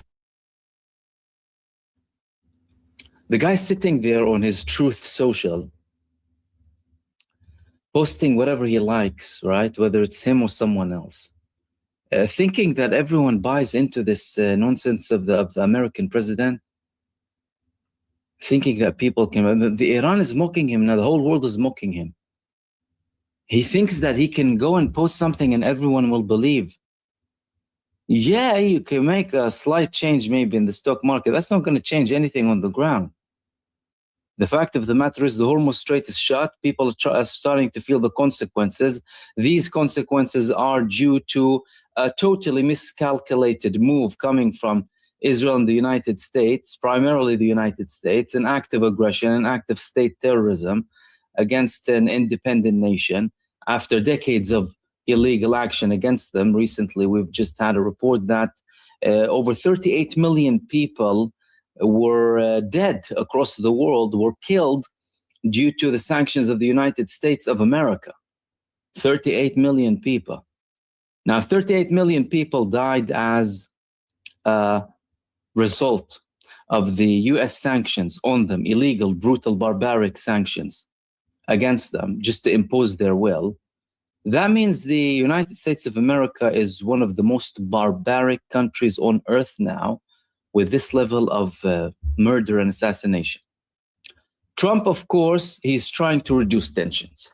And he's trying to reduce tensions by saying, oh, well, you know, we're dealing with the Hormuz Strait thing. It's not going to last very long. You know, the White House spokeswoman is coming out today saying, well, when Trump says the following sentence, the operations have ended, then Iran will stop.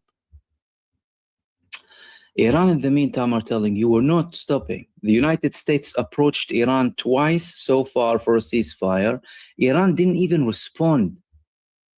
Iran doesn't want a ceasefire. No ceasefire until full punishment has been served against the genocide state and the Epstein regime. That's what's going to happen from Iran. Now that they failed with these direct attempts, they went on and tried to speak with some of the mediators, telling them, oh, hello, can you please help us talk to Iran to reduce tensions? Look at the level of arrogance. These people are racist, bigoted supremacists, despicable people. They think they're above other nations. Oh, I can go and kill him. And oh, if you actually want to have a deal, we can talk now. Who on earth do you think you are? Who on earth do you think you are? These people are going to continue up until you get the full punishment, and they're not going to stop. Now, there were multiple things happening in the past 24 hours. Firstly, the strategic attack against Israel's oil infrastructure. Eye for an eye. And that hasn't been expanded yet. And by the way, everyone is talking about the Hormuz Strait. By the way, did you know what they forget? What they forgot? They forgot Bab el-Mandeb. They forgot Bab el-Mandeb. They forgot the Gulf of Aden. What do you think? Yemen closed it when the genocide was ongoing up until this so-called ceasefire. But there was a deal, of course. And do you think they don't have the capacity to close it? Again, as in no time. This time with full assistance from Iran. Do you think that's a big deal? Closing the Bab el-Mandeb already decapitated Israel. It led them to completely shut down their Eilat port. They had nothing going on from that side. The United States and the UK, the Genocide Coalition, they had to flee eventually and reach a deal with Yemen and not support Israel in the Gulf of Aden because they couldn't beat Ansarullah, a movement. A movement that is not considered a state actor, by the way. I appreciate the love, soldiers. Imagine that.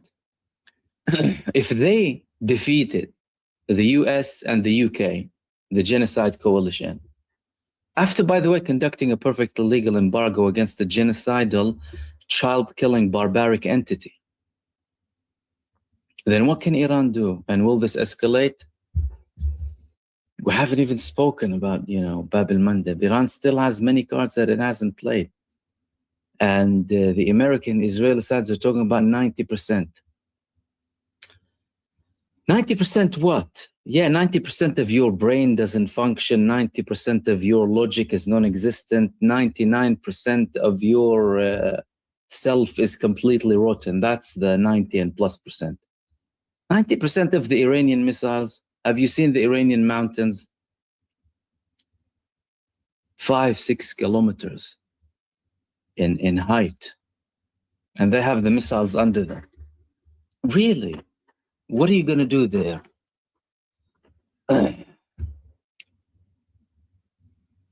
Can you take down their missile? You can't take down their missile. That's what happens with neo-colonialist supremacists. They're too arrogant. They're on a power trip. They are narcissistic, megalomaniac. Trump and Netanyahu, by the way.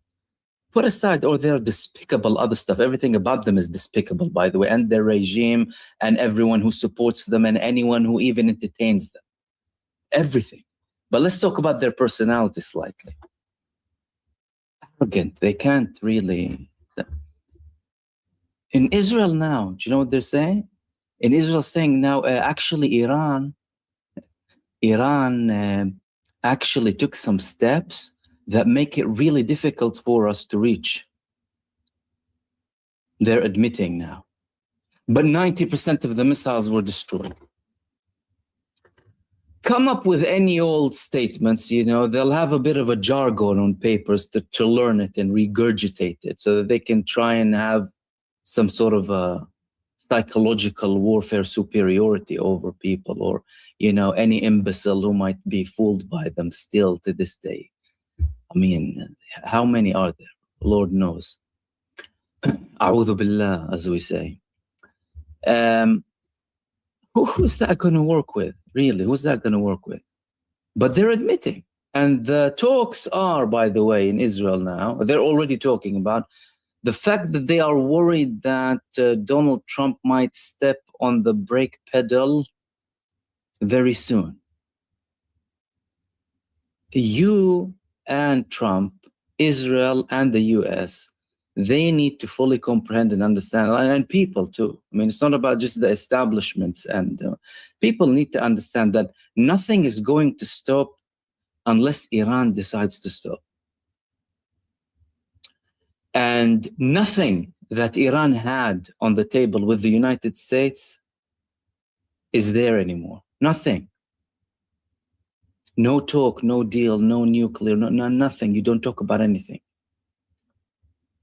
What there is now is a list of demands coming from Iran, including, by the way, something that is going to be very difficult for the American side to confirm, which is a confirmation that they will never be attacked again. How can that happen? It's going to be very difficult for that to happen. Plus, Benjamin Netanyahu is running the strings still, even though they're getting a beating, a really heavy beating. And now we are in a situation where Trump knows that it's international economic catastrophe. The Americans are getting hit where it matters most to many of them, their pockets. And the world is applying pressure. Like, there are austerity measures already taking place, especially in Asia, in South Asia and Southeast Asia, after the fuel costs have risen so far. There are extreme measures being taken. There are reduced numbers of asked to work from home in multiple countries. I mean, all of these things are severe measures, by the way, and we're talking about an impact just after 11 days, which proves, by the way, how accurate Iran was in shutting the Hormuz Strait from this moment. And again, it's not a difficult task. You see, some people talk about mines. Donald Trump said they destroyed their navy, everything. Well, how? Then what's the problem? It's because closing the Hormuz Strait, a very narrow strait, by the way, is very cheap. First, all it takes is a call. Imagine one oil tanker getting a call from the IRGC. I mean, that's petrifying. Hello, move your ship back. You're not allowed.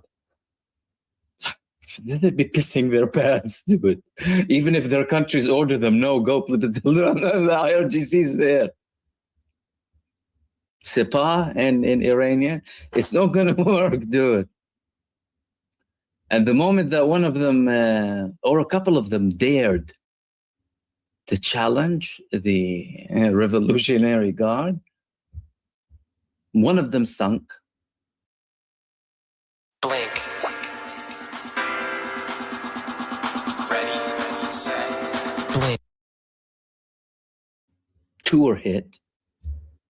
You know, hell, the insurers will tell you don't go through the Strait of Hormuz, assuming that they still insure them, by the way. That's one hefty spike. Insurance companies are having a whale of a time insuring oil tankers and ships in the Strait of Hormuz. So it's an easy task for an IRGC. All it takes is just a call, right? I mean, trust me, if there was a prankster in that region and he started calling like oil tankers or whatever, they'd be petrified. They really would be petrified.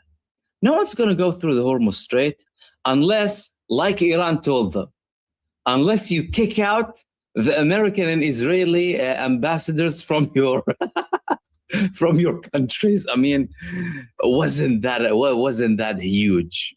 Seriously, wasn't that like such an amazing move coming from the IRGC? Right?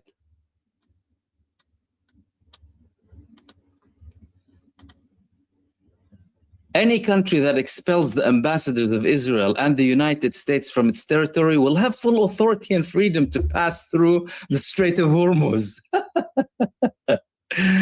Oh my goodness.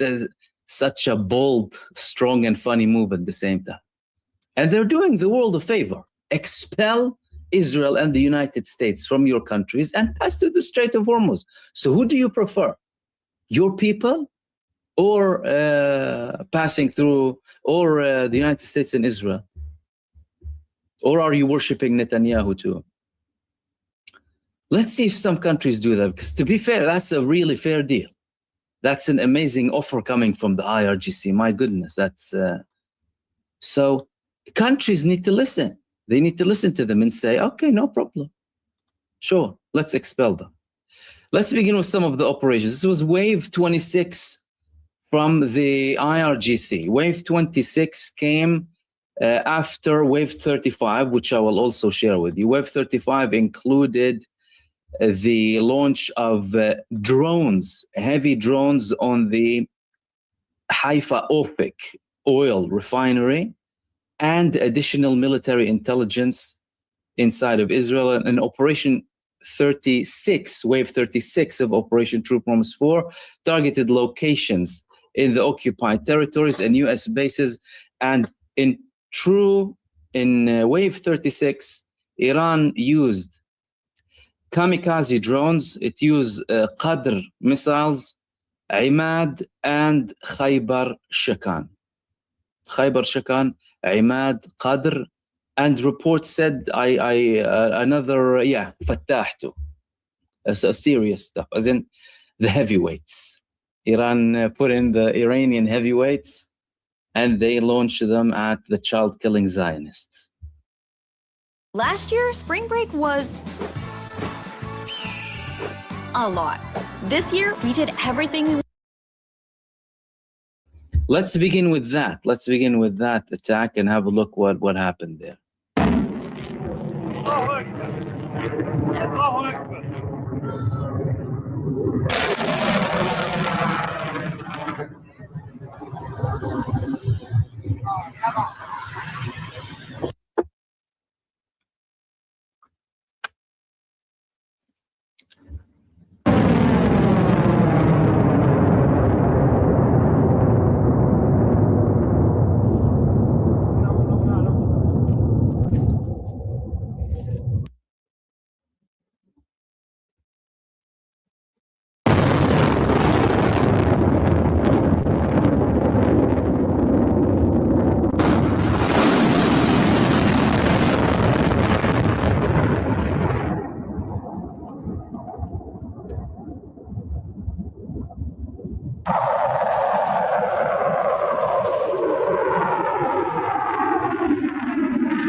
So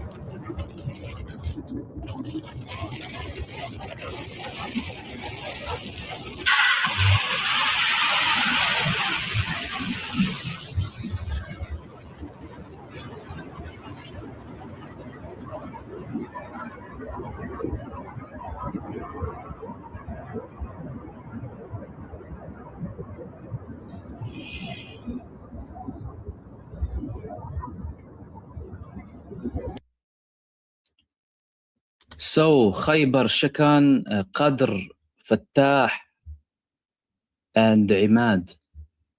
These were launched at the child killing Zionists today. That was the 36th wave.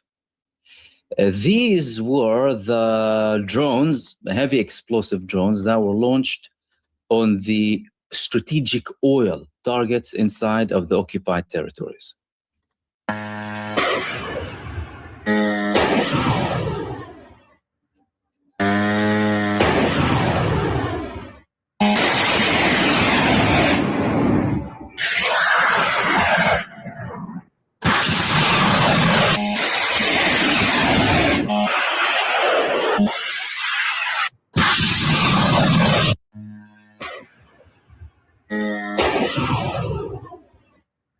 Boy, the last five sounded really angry, didn't they? It's as if they were going with fury. They caused a lot of damage, and Israel's trying to hide as much as possible, but they couldn't hide the huge satellite damage that was carried out earlier on. Usually, we're seeing some of the damage being published in the following days after the attacks happen. Some people publish more footage and images, sometimes the following day. For example, there were multiple attacks taking place yesterday. Some of the damage happened or was revealed today, and we're likely to see some more of it tomorrow, of course, assuming that some will be releasing them. These were also additional attacks coming from Iran. Another American MQ-9 worth over $30 million was downed by the IRGC. You see, the skies in Iran are becoming hell for Israel and the United States. They're hunting them down like flies. Dozens of drones worth billions now so far have been taken down by Iran, and there was a new video release from Iran. Have a look.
They had a message as well, be miserable, they told them.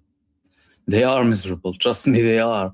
Oh my goodness, they're posting every day. Some of them are moaning so much, despite this, brave kind of image that Netanyahu wants to put. Listen to Alon Lee Green, listen to Alon, what he had to say. Alon said, the historic victory over Iran and Hezbollah was so historic that we're now sitting in the shelter for the fourth time today, after a series of combined barrages from Iran and Hezbollah. That is the historic victory. Because they already said that they were victorious last year, by the way. They said they were victorious over Gaza, over Lebanon, over Iran. We did this, we did that. But on the ground, it's different. The Israelis are viewing this differently, and they're struggling very heavily. There were additional attacks being revealed by Hezbollah. Earlier, I posted a video showing you the attack that took place against the military satellite of Israel that Hezbollah targeted yesterday. Completely destroyed, of course. And by the way, this was the destruction from the missiles that reportedly landed yesterday. Multiple images were circulating online. Of course, Israel doesn't want to show you this. They don't want to show this whatsoever. But that's the scale of damage. That is the scale of damage of the Iranian missiles, you know. Heavy missiles. So when they told them any missile, it's going to be over 1 ton warhead, that's what it does. And today, by the way, one report said that over 21 killed in one building. 21 Zionists were killed in one building. Israel said 2 were wounded. You know, go figure. But with this level of damage, I mean, these missiles, they penetrate Israel's bunkers, right? Bunkers, any safe areas under the ground or whatever it is. These things aren't, you know, they don't really operate. Kids ages 5 to 16 can now receive $1,000 thanks to the New York Life Golden Futures Awards. Submit your child's story today and help fuel their passions. Hydroxycut Hardcore Shredding Stack is here. Hot deals, only for March. Drive explosive energy, lock in focus, empower every rep.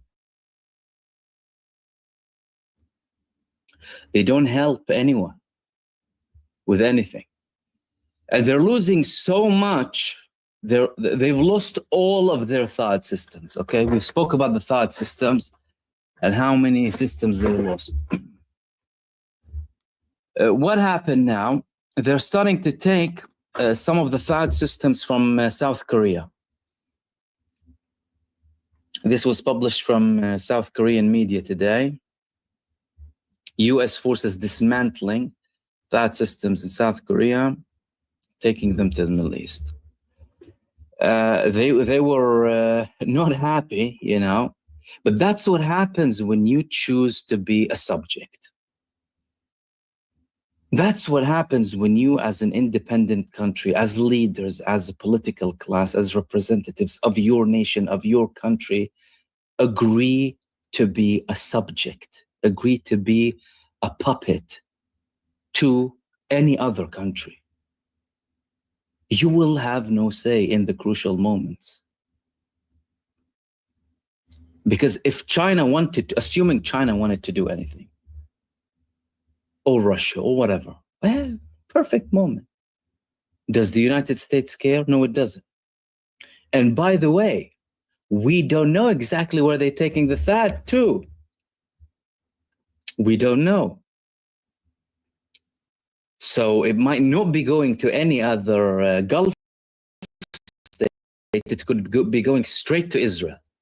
Why? Because there's already substantial damage in Israel. Hezbollah is targeting their radar systems from the north. Iran is targeting them from the east. And Hezbollah, they already destroyed several batteries, radars, any connected devices. It's a whole operation. The strategic satellites that they targeted 180 kilometers away. Let me show you how they targeted it. Today, Hezbollah published the video of the missile they used yesterday. They used, from Hezbollah's perspective, that's a solid missile, 180 kilometers. In military terminology, it doesn't qualify to be ballistic. Usually it's over 300 kilometer range, but 180 kilometer precision missile. And where are they launching it from? A truck, right? In Lebanon, roaming around. Talk about dismantling Hezbollah. and all of the delusional, don't let me say it, people who think that they can dismantle Hezbollah, disarm the resistance. Anyone who tells you disarm the resistance or disarm Iran or do anything of that, they have sealed their fate to you. I mean, you know them by their statements. You know them by their statements. Why? Because the Zionists want to eat them, and easily. They don't want to deal. They want to fight people, and they want to fight against civilians and kill women and kidnap a few children and bodies so for their skin bank, and so they can traffic children for other countries. That's what they do. They don't want to fight men. And that's what they're facing now. Now, the Lebanese resistance published this video, and here is the missile that they used yesterday, 180-kilometer range missile, targeting the Israeli military satellite station in Beit Shemesh accurately. Again, by the way, no sirens, nothing whatsoever. That's the video. Grip, stability, precision. That's the essence of driving. Lawfin. My favorite spring palettes are influenced by things you would see in spring. You pick a flower and you can come up with a color palette of yellow.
Where is Netanyahu? Where? We completely destroyed Hezbollah's capabilities in Lebanon. They're unable to do anything now. We choked them. We changed the regime in Syria. Iran can't do anything anymore. And the Hamas no longer exists.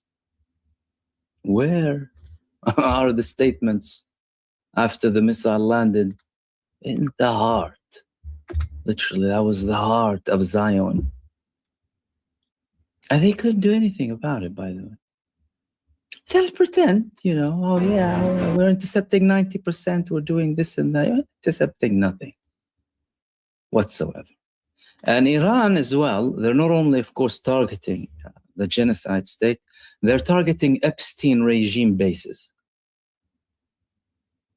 American bases, in all across, anywhere that they get attacked from, fully entitled to.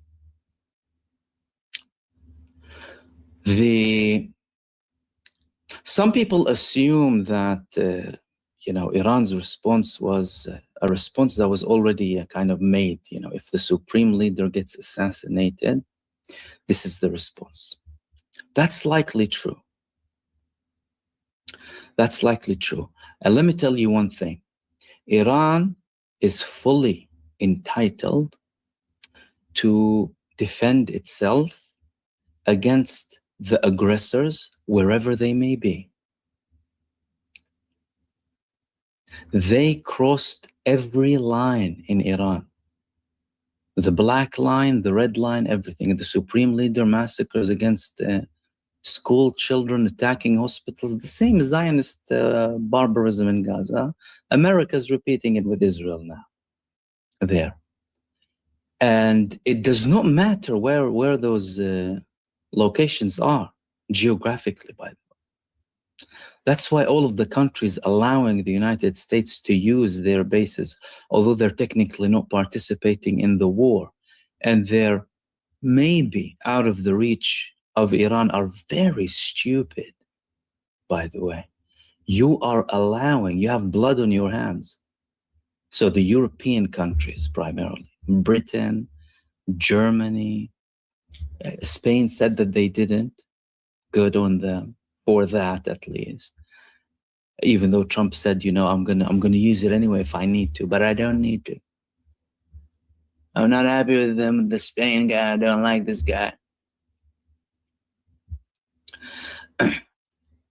But every other country allowing the United States to use its bases has blood on its hands. I mean, you know, I don't understand why some people like don't want to understand this logic. It's like you're killers, you're murderers. The blood of these schoolgirls is on your hands. You're responsible, you have responsibility. Of course, that doesn't mean they will. I mean, most European countries saying we're not going to participate in anything. Australia, the UK, Germany, France, we're not going to participate in this. The excuse is, you know, Britain will tell you, oh, we were helping the US defend itself. Oh, really? Defend what? When did the United States defend itself? The United States has always been the aggressor, right? They want to try and convince the people that it's still legitimate, you know, to cover up the depravity and the mass murder and the child trafficking and the Epstein regime, and the fact that this whole campaign is because there's a blackmailed president who is suspected of, you know, let's be accurate, raping girls and molesting them, and the list goes on. One email from the Epstein file said that one girl had her head blown off, and now they're looking for 2 girls' bodies in one of Epstein's hubs in Mexico. After they had, I'm not going to even say it, these sessions that they have. That's what they're defending. That's your civilization, you know? So they're having all of these depravities, and they're trying to come up against Iran and portray Iran as, you know, dude, Iran now is the most noble country on earth, fighting the most righteous battle on earth. It's the most heroic country in the world. Iran is performing a surgery, a cancer removal. You know, many countries allowed this cancer to spread. We clearly saw that. Israel now, you know, when they used to tell you a long time ago, Israel only exists because it has Arab protectors around it, right? We saw that implemented. We saw that implemented with the radar systems. Arab countries, they have American bases. They'll give Israel early warning, of course. And they'll intercept the missiles. The king of the tomato and what have you. And some of them and their mainstream media mouthpieces are trying to deflect. You know, Iran is an aggressor. You know, we don't tolerate that. Iran is an aggressor. But the country that murdered 1 million people in Iraq and Afghanistan and armed Israel to the T and participated with them as a genocide, that's fine. What, do you want people to be like totally delusional? Do you want to twist people's brains to that level? Do you think people are stupid? People aren't stupid. You know, you might fool a few people, but you can't. Like Bush said once, right? Do you remember when he got confused? What I say, fool me once, can't fool me again, but fool me once. Basically, if you can't fool, you can't get fooled again. You can't fool people all the time. So Iran also targeted an American base in Erbil with Fateh 360 tactical missiles. And this is reportedly the first time that they used this missile, the Fateh 360. Have a look at this attack.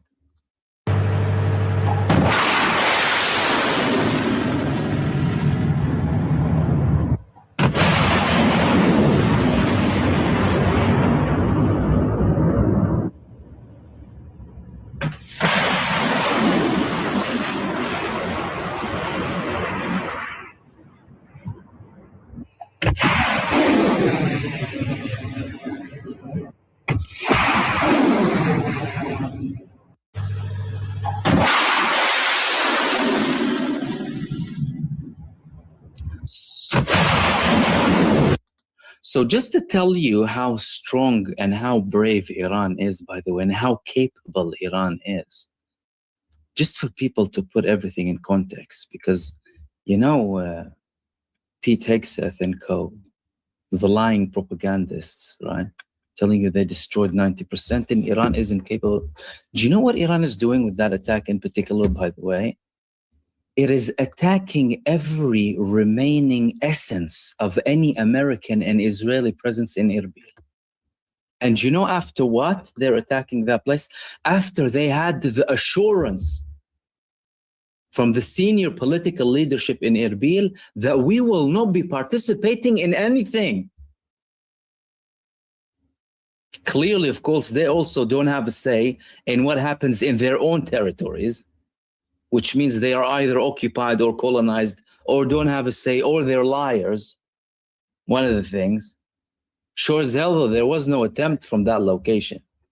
I mean, you'd have to be a completely delusional individual to think that anyone can conduct an offensive against Iran on the ground. And I'll show you the warning that came from the Iranian the army today.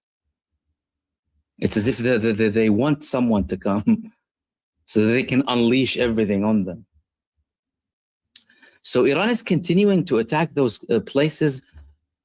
Every remaining hub, every cancerous American-Israeli hub in Erbil or in anywhere else, Iran is cleaning it, removing it completely. Despite assurances, despite talks, but likewise some of the Arab states too. Oh yeah, nothing is being now, we're not participating, we're neutral, we're not. Some of them didn't even bother defending themselves, by the way.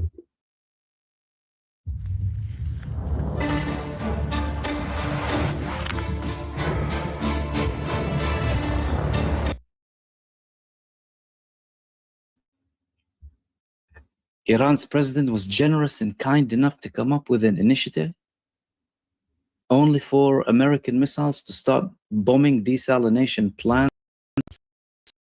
in Iran, to starve people in villages. Genocidal maniacs. I'm telling you, targeting innocent civilians for no reason. And there's no bank of targets, by the way, in Iran. That's why they're targeting people protesting. They have nothing left. They're pathetic losers. That's why we're just, can you see the pattern? And this time it's with America. America's with Israel now. 10 days in, oh no. Trump from day one tried to end it after the strike. He knew what BS he was getting himself into, but probably not to this level. And Iran is punishing him like there's no tomorrow. They're punishing him so hard. Listen to what the Speaker of the Parliament said today, Muhammad Baqir Qalibaf. Because some people are saying, you know, they think if the United States wants a ceasefire, that's going to happen. No, my friend, you don't really run the show now. Iran runs the show. Iran runs the show. Iran is continuing to target your Epstein regime bases and your genocide bases up until you learn a really hard lesson. And we do hope it's until complete liberation. We heard some statements. And listen, there are some talks that the IRGC is like, might be in the point of no return. I'm not going to say things that are beyond what I can say. Okay, if I see a statement like, you know, they spoke about liberation or what have you, it'll be a source or two in Iran. But there are reports that the IRGC, what you're seeing now, is the beginning of something very long. For example, Professor Muhammad Marandi the other day said he thinks it's going to take up until the midterms in the United States. That means half a year, at least. Other elements said it's going to continue up until the United States is completely expelled from the region and Israel is wiped off the map. The Zionist regime is wiped off the map completely. And there are reasons to take them seriously, because guess what? Despite the cowardice surrounding Iran, Iran is bravely standing up.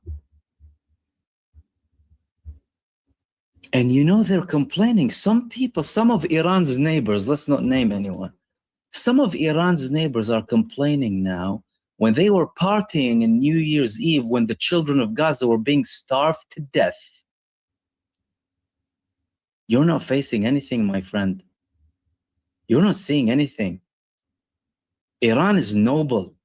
Iran is targeting the aggressors. That's what it's doing. And what are you exactly digging at? Your countries are used as hubs to attack Iran. And now they think they can get to a ceasefire. Again, who do you think you are? I mean, thankfully, finally, we have a country in its full force, and they were pushed to do that, really. Because listen, Iran didn't declare a war when the Gaza genocide started.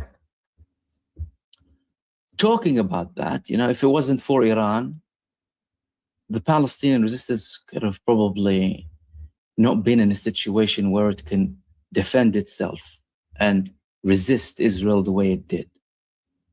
And this started with the Palestinian resistance. That's why we're here, by the way. Welcome to Camp Life. Camp Bow Wow. Looking for a meal deal that walks the walk? At Logan's Roadhouse, we've got a real deal on a real meal.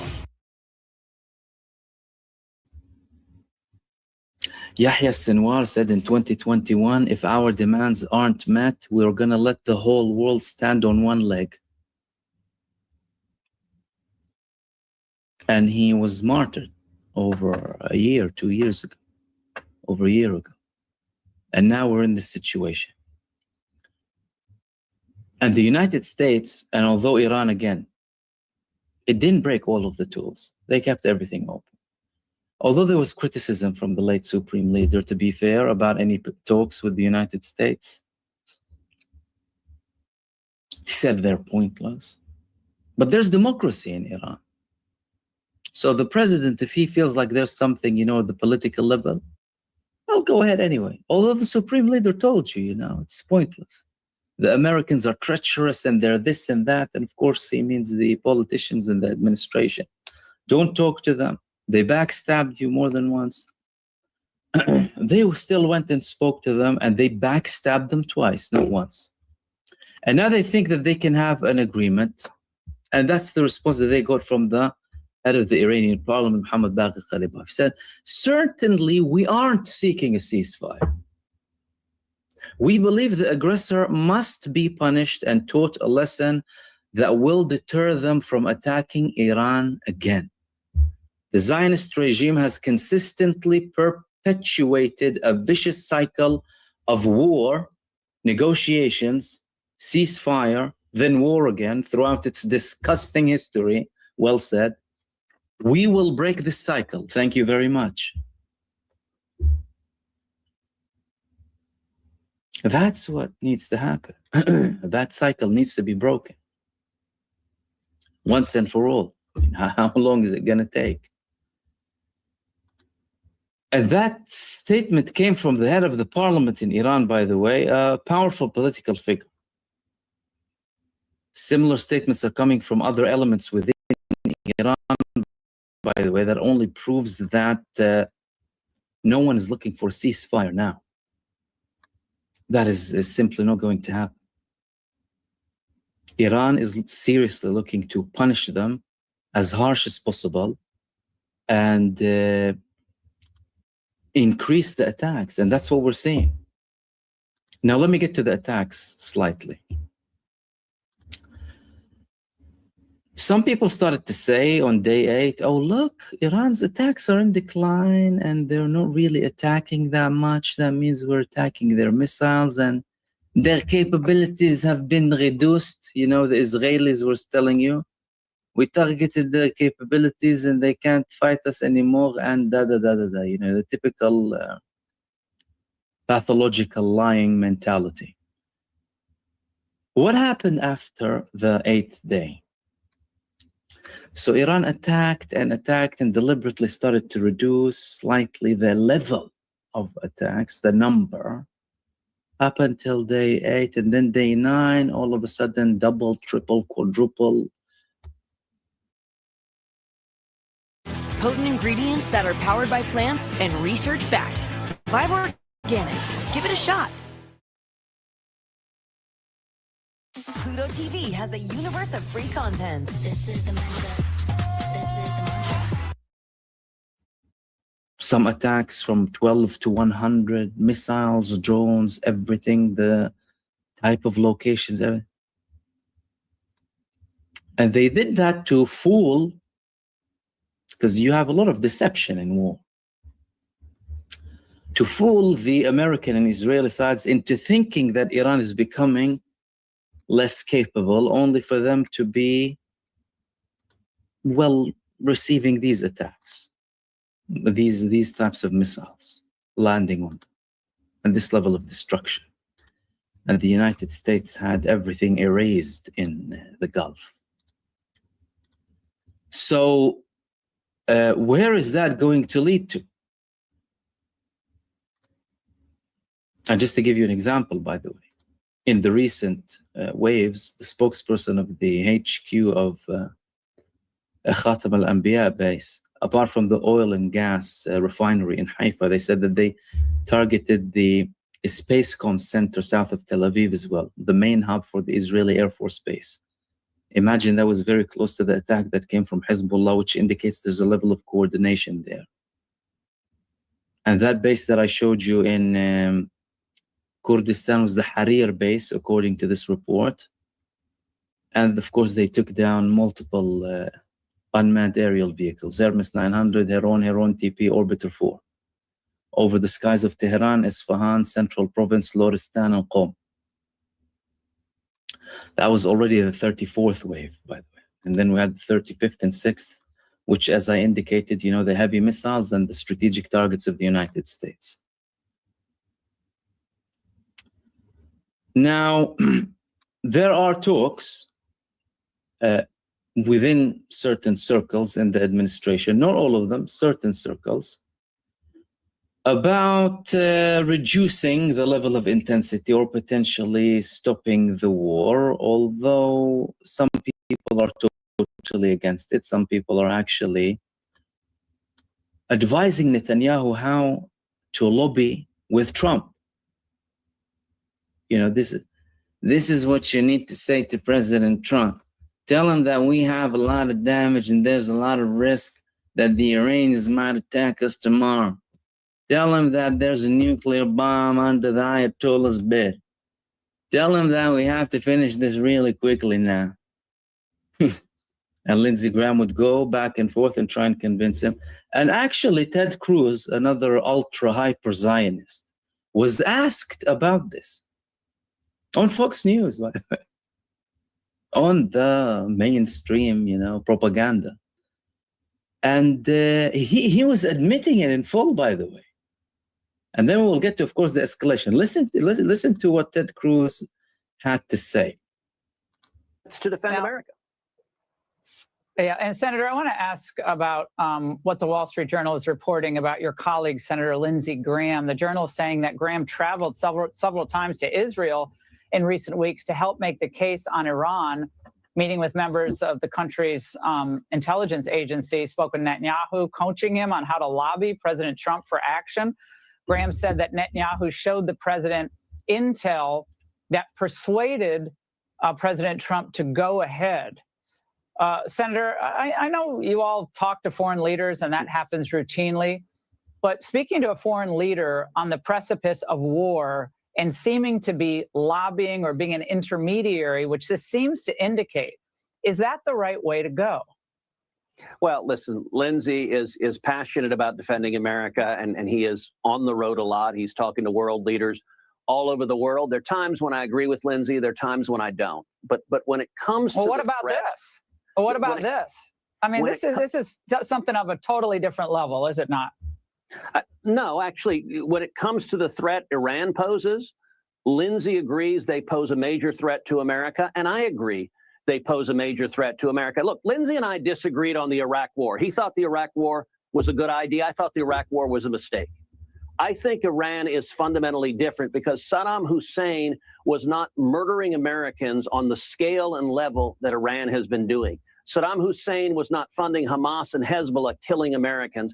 And President Trump acted boldly to take out a regime that had been killing Americans over and over. But we're not disagreeing on that. Yeah. I'm not disagreeing with that. Our point is working with Netanyahu so closely to lobby President Trump, acting as an intermediary for a foreign country. Is that appropriate? That was my simple question. I'm not trying to be difficult here, but that's slightly unusual, is it not? I agree with you on the other points. I don't think it's a fair characterization that Lindsey is an intermediary for Israel. And a lot of the critics say, oh, these people will defend Netanyahu even if he goes and kills Donald Trump tomorrow. Even if Netanyahu decides to kill Trump or another American official, I say, yeah, he crossed the line and he was too anti-Semitic to him and he was against the Jewish state, so we had to kill him and take his head off because he was actually defending the Ayatollah sometime in 1967. And you excuse, these people are completely, totally bought and purchased by the Zionists. Now, they said they targeted Iran's navy. They said they targeted Iran's everything. They said Iran. How many missiles have I shared with you so far? In total, approximately 10. Here's another one. Grip, stability, precision. That's the essence of driving. Lawfin. WGU's RN to BSN program is the largest in the country. With a CCNE accredited curriculum, you'll graduate with confidence.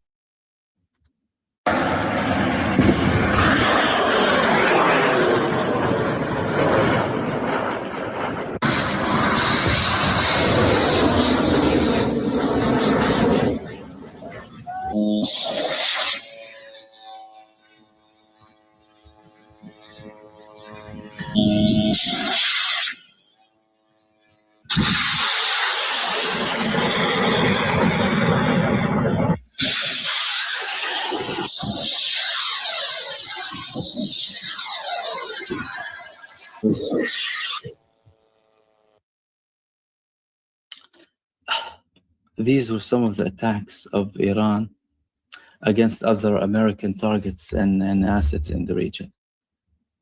Hybrid drones, missile strikes against one of the American bases in Kuwait, according to a recent report. The drones, the fuel depots, everything, non-stop. Okay. So where are things actually headed to? See, some people in the United States are saying that we need to, escalate. Trump at one point said that we don't rule out boots on ground. Today, a group of the ground troops of Iran published a video to tell them, come, please. We'll make you some nice Iranian lunch. If you come, we are waiting for you. We heard that they want to attack Iran, Trump, and we've been waiting for this day for very many years. 100% ready, come. And we have a lot of coffins prepared for you to bury you here, so it can be a lesson to anyone who thinks they can attack Iran. So, and listen, the ground forces in Iran, they didn't have to record the video, but I think they heard the news and they just got excited, you know. Oh, the American army might come. They thought, hell, might as well, let's try and encourage them to come. Meanwhile, of course, they're shoving shirts in the toilets of Gerald R. Ford, and Lord knows what else they're doing, by the way. You know, that's just the leak. We don't know exactly what else they're hiding over there. But talks, of course, about escalation and potential escalation. And Israel is targeting sensitive locations in multiple parts. You know, they're killing innocent civilians in Lebanon. They even targeted the House of Russian Culture in Nabatea, which has connections with Russia as well, you know, targeting historical places in Iran, let alone the people. Of course, the people are more important than the buildings. And now they want to escalate, and some people are thinking of escalating simultaneously with the reports that we're actually not going to escalate. But the United States, yesterday, they sent a B-1 bomber to the United Kingdom. And today, it was seen leaving. So yesterday, this was reported. US B-1B launchers arrive at RAF Fairford as strikes on Iran intensify. And today, hey presto, we have the takeoff. The B-1 taking off from Britain.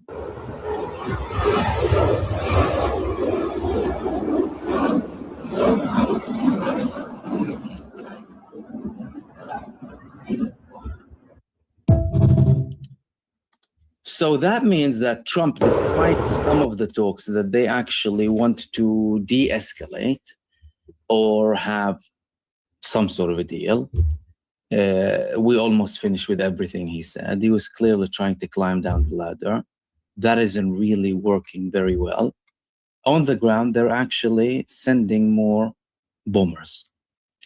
Why is he sending them? What is that going to change the view of Iran? Is Iran all of a sudden going to contemplate talking? For example, after they told you we're not going to talk and we have to punish you? There are two certainties in life, death and taxes. For now, TaxAct filing software can only help. Again, that all goes back to one person. And that person is Netanyahu. Trump has no say. Trump, technically, he is the president. He has the power to stop this. But in this situation, the person who has a say is Netanyahu, in Israel and in the United States of America. And the reason I'm saying that is purely for the fact that he managed to drag an American president into the hell of war with Iran. When every American president, regardless of how close they are with Israel, did not get dragged into a war with Iran. Trump, according to some Americans, was stupid enough to get dragged into this war. But really and truly, the reality is he's just a blackmailed guy. You know, he's on his way out, right? But he doesn't want to spend the rest of his life in prison. And he's being blackmailed by Benjamin Netanyahu. And the Israelis have access to every meeting. They are present in every single meeting. Secret, not secret, every meeting that is being conducted by the American armed forces. So who's running the show? Israel is running the show. Netanyahu, to be particular, because even if the Israeli army says something else, no one would say anything. Netanyahu runs it, and they need to listen to him. And Now, just as we speak, the Iranian television said that they launched a new wave of missiles against the occupied territories. Some missiles were seen in the skies of occupied Palestine. They didn't really report a wave yet, but sirens are being heard all across these areas in occupied Palestine, which means that there was indeed something being launched, targeting a location that they have been targeting severely in the past couple of days. You know, Israel, when they reported about the high death toll in the Beit Shemesh area in this region, this is where they're hitting. Hezbollah also destroyed their satellite system in this area. They're clearly focusing, well, on all parts, but in the past 24-hour attacks, a lot of them came here too. Although, to be fair, there were others as well in other parts as well. So where is it going now? Where is it going now that Trump is saying that, well, you know, we got rid of almost everything, almost got everything done. Pete Hegseth saying that it's 90% done.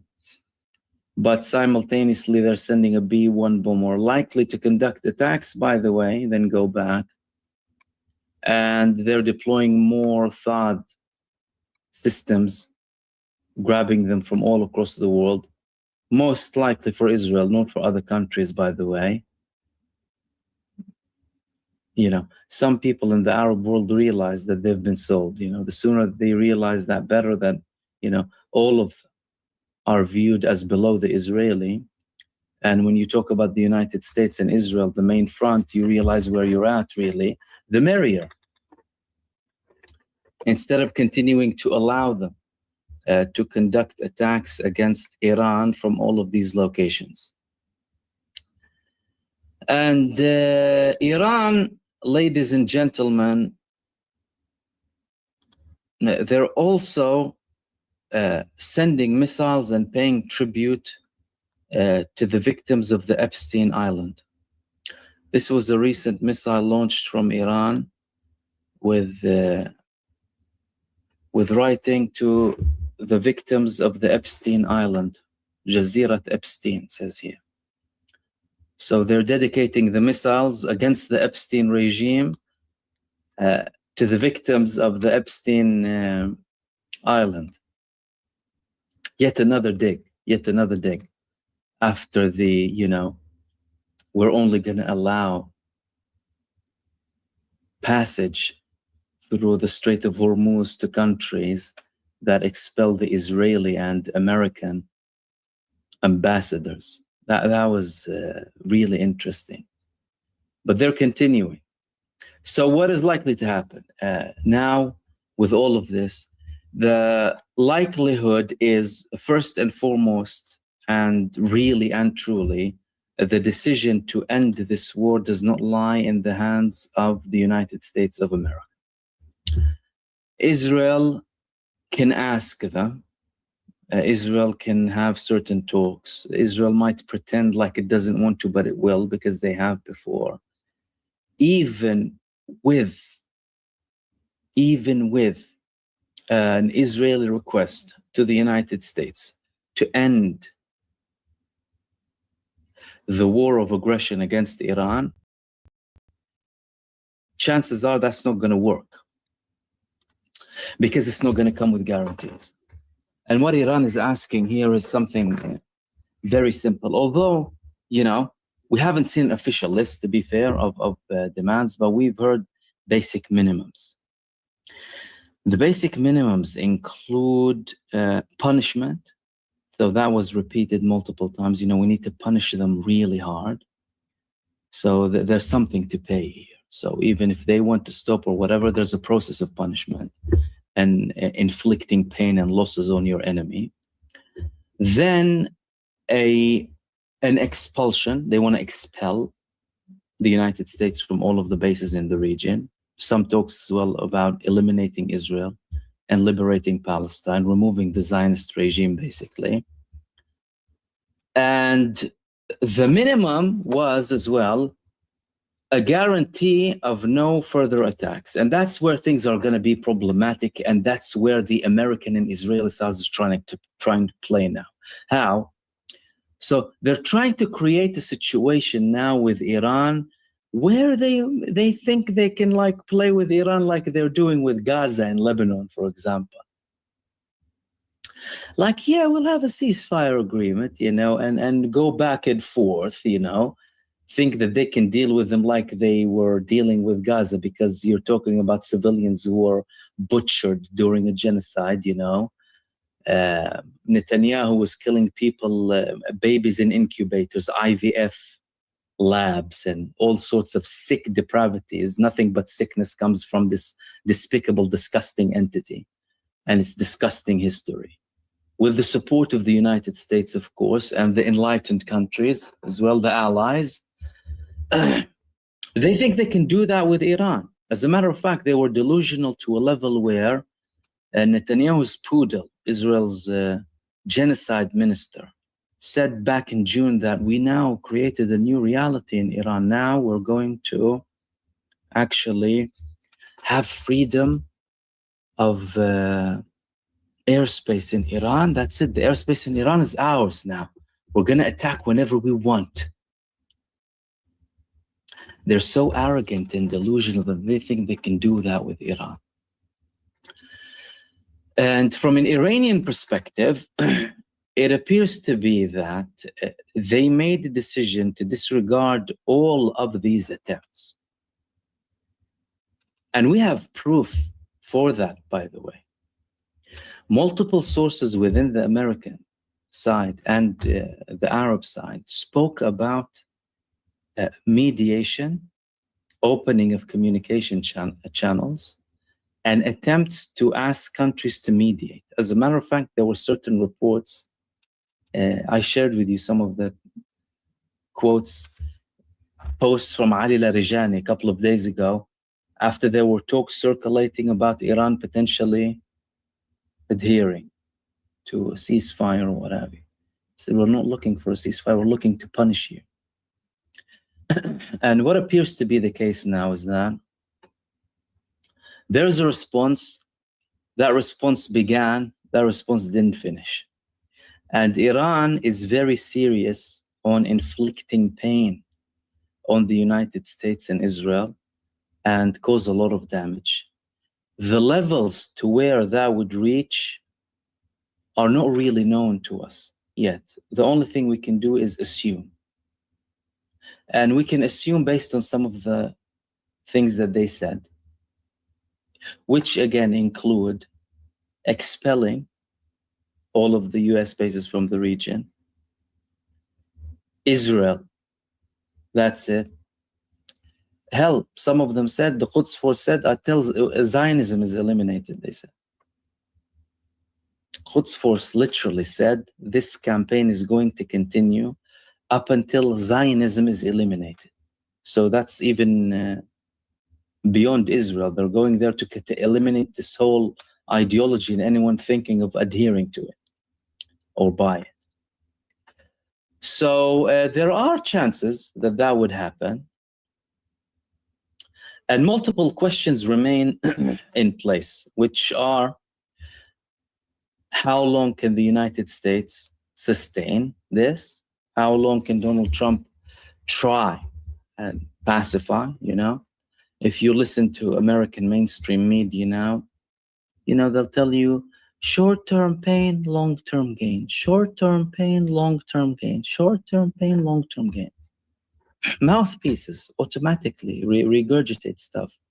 They're worse than some of the Arab mainstream media, you know, with some brutal dictatorship, some of them. But the Epstein regime is proving himself to be worse than anything now, Donald Trump.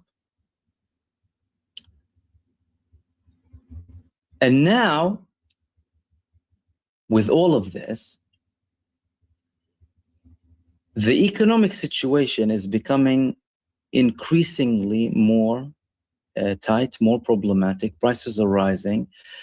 Some areas are affected more than other areas, by the way. So in Asia, in East Asia, it's tougher, it's more difficult. More of them had reliance on the Strait of Hormuz to be open. And from an Iranian perspective, they're clearly going ahead up until this aggression stops against them, and there are assurances. So if there would be a certain coalition globally to speak with the American side and tell them that if you continue this and if you decide to take the side of Israel, and we all have to pay a price for this, and this price is being felt immediately, and you want to continue with it, then we want to divorce. We want to cut the relationship. And that's why Iran was very smart by proposing cutting ties with Israel and the US, or expelling the ambassadors so they can have free access to the Strait of Hormuz. I mean, clearly, what do you prefer? Your people, your prosperity, or child-killing murderers and traffickers? The Epstein regime and the Zionist regime. What's better for you? There's so much data. We'll be building models all night. Nope. I'm using Saspaya to build models and make decisions. We're done. So you don't want these 15 pizzas? Nobody said that. The pizzas stay. This is their home now. From data to ta-da, Saspaya. Take the next step in treating your moderate to severe ulcerative colitis with Entyvio, the only gut-focused treatment for UC that. And there is likelihood that that could happen. Listen, even from the first few days, we started to hear certain statements from the Arab countries. And don't mind the Arab mainstream media. At the end of the day, a lot of the Arab mainstream media is bought and controlled at the end of the day. Don't think like they're trying to deflect. Many of them had criticism. Some of them said, the United States didn't consult us. They didn't advise us. They didn't tell us. They didn't warn us. They didn't nothing. He just went and attacked all of a sudden, and hey, presto, we see ourselves in this situation where we are under attack. American assets in our countries are being attacked. And then you have the image of the United States globally. They constantly try and project power. Israel was supposed to be a thing that they try and project power with, but now ultimately they are dragging them to a level where they're ruining every single thing that they have globally. Not only with the genocide, but with this war of aggression against Iran, this act of terrorism against Iran. And it's clear, it's becoming clearer by the minute that the moment that this ends, the future will look different. Like, even if it doesn't last very long, and then there is a prospect that this will last long. But, some people are talking about certain things and certain attempts, which indicates that there are a lot of moves in the background. And clearly, Iran isn't listening to any of it unless certain things are met. And again, there is a stage of punishment that needs to be implemented regardless. So all of that, proves that the world after this was not going to be the same. But the question is, how long will it last? And judging by the situation now, Israel, it has certain voices internally that don't really want this to continue. Trump, he went on this whole campaign without support, without popular support, without support from the Congress, without anything, without a coalition, right? And if you, for example, compare that to previous wars of the United States, they went on a war of aggression, again, illegally, based on falsified information against Iraq and Afghanistan, who were much weaker and far less capable, with a coalition. It was the United States and NATO and armies and the world and in Iran, what do you have? The master and his puppet on his leash, Netanyahu and Donald Trump. So that's a very bad situation for them, because the United States, imagine they finish without accomplishing any of that. Like, they can try and lie as much as they like. Trump said that he destroyed the nuclear program back in June, only for him to start talking about it later on again. How is the United States going to look like after this? Chances are the United States is going to be in a far weaker position with much less leverage with everyone. And I'm not even talking about China and Russia. Forget about that. They're not going to have any leverage with China and Russia. We're talking about smaller allies and countries. They're going to start having problems with other countries in general. You know, this macho bully approach that Donald Trump has, and now threatening Cuba too, thinking that he can get away with Iran like he got away with Venezuela. He was on a high. Think, oh yeah, look, we captured Maduro. We bought a few people here and there. We have things under check, under control. He thought that he's going to do that in Iran. Grave mistake. So the situation isn't going to be the same for them after this. It's going to be very problematic for them. And Iran is going to have to finish the level of punishment. Up until when? Well, that's the magic question, really. This is our secret to a thriving garden. Every time we cook, post, and eat, we always make sure that afterwards. So far, it's still ongoing. It's still escalating. The United States is sending heavier bombers. You know, if it's the B-1 now, they can send the B-2 later on. Whether from Europe or Diego Garcia, or, you know, where they can deploy them from. And then Iran's attacks will escalate, because we need to also remember that what Iran is doing now is based on a long-term war. It's not based on that's all out and that's it. No, it's not like that. They never operate like that. Iran intended for a scenario where it can survive for decades. Don't forget, Iran was at war with its neighbor, Iraq at the time, was supported by the US for 8 years. 1 million people they lost. So you're talking about a country that is well prepared, and an illegal, immoral, evil aggressor in the form of the United States and Israel. Nothing from the truth or anything on their side, and the Iranians are fighting a just war. And that's actually already moving people in the streets now to support this for a long term too. And it might go more than what we even thought it could go up until. So if some people are saying months, who knows? Unless, again, there are severe concessions. And if those concessions are made, then the United States and Israel would really look pathetic, would look very pathetic, and they would lose so much leverage. And these were the main things that I want to share with you in this live stream.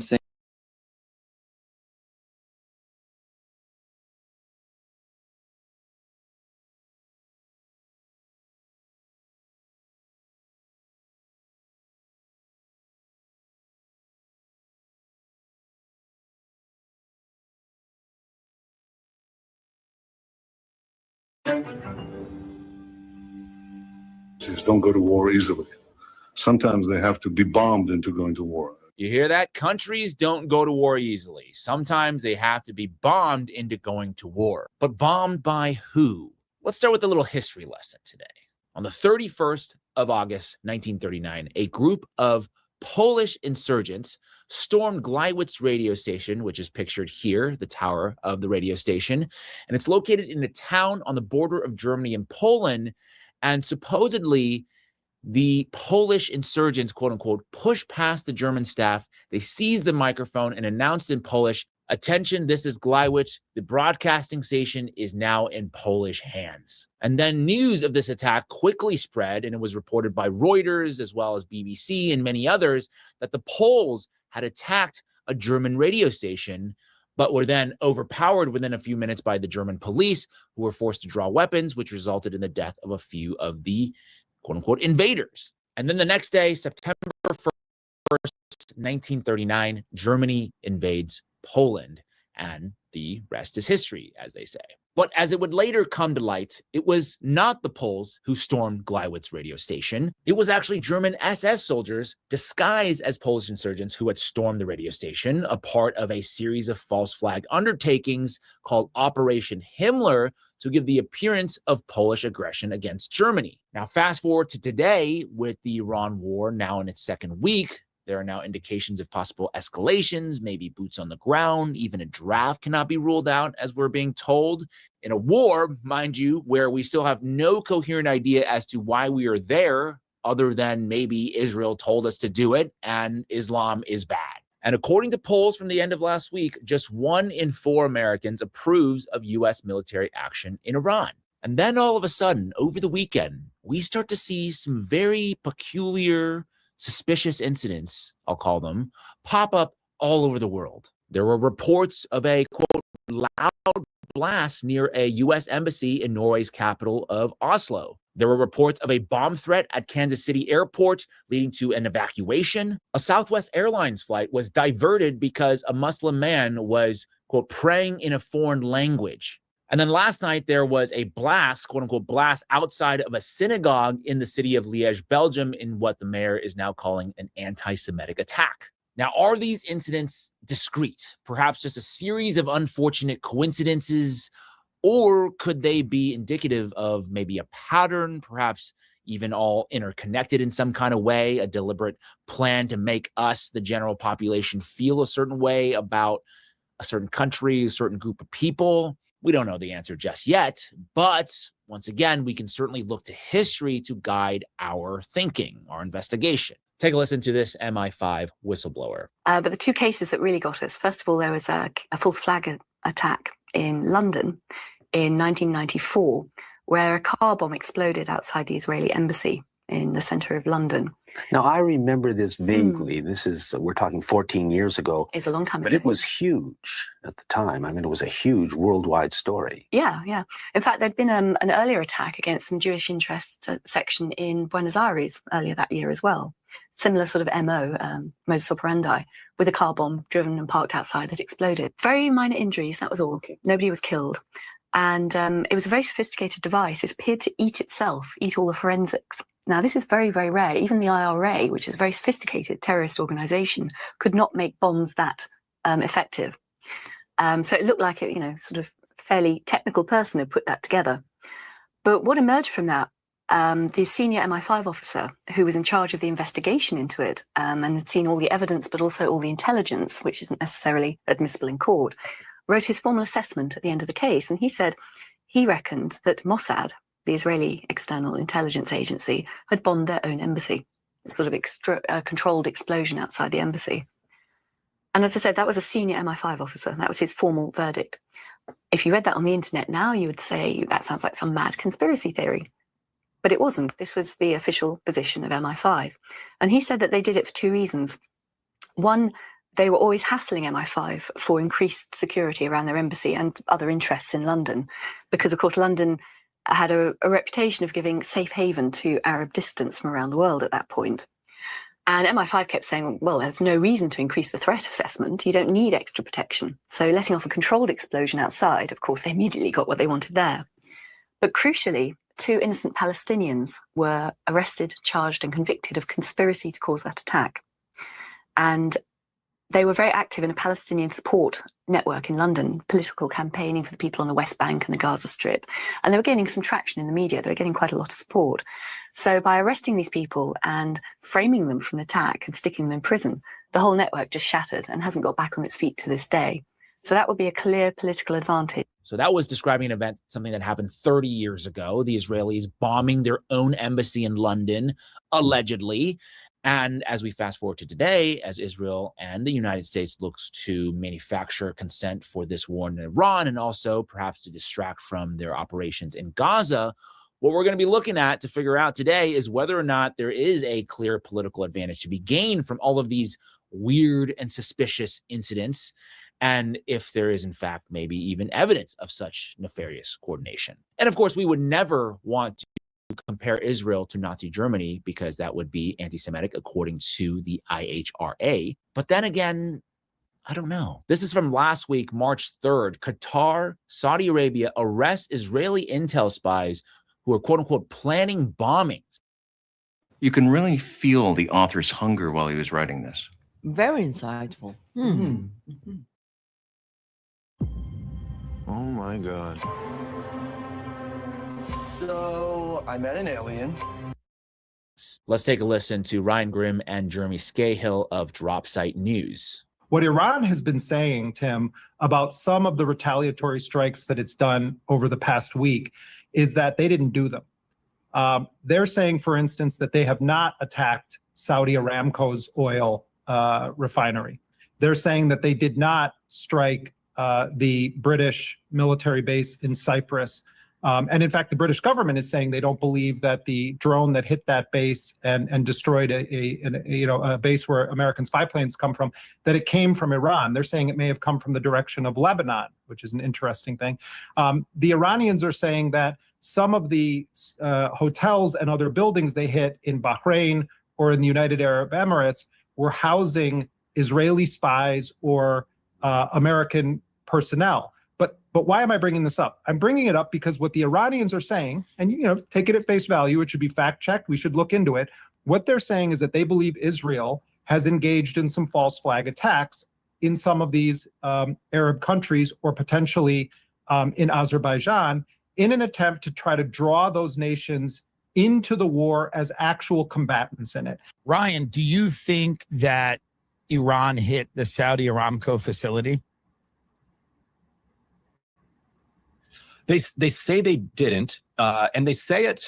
So here, and their argument is this. And Jeremy interviewed the deputy foreign minister on Wednesday and asked him directly about this. And paraphrasing him, he said that would be insane because our entire economy is also based on the oil industry.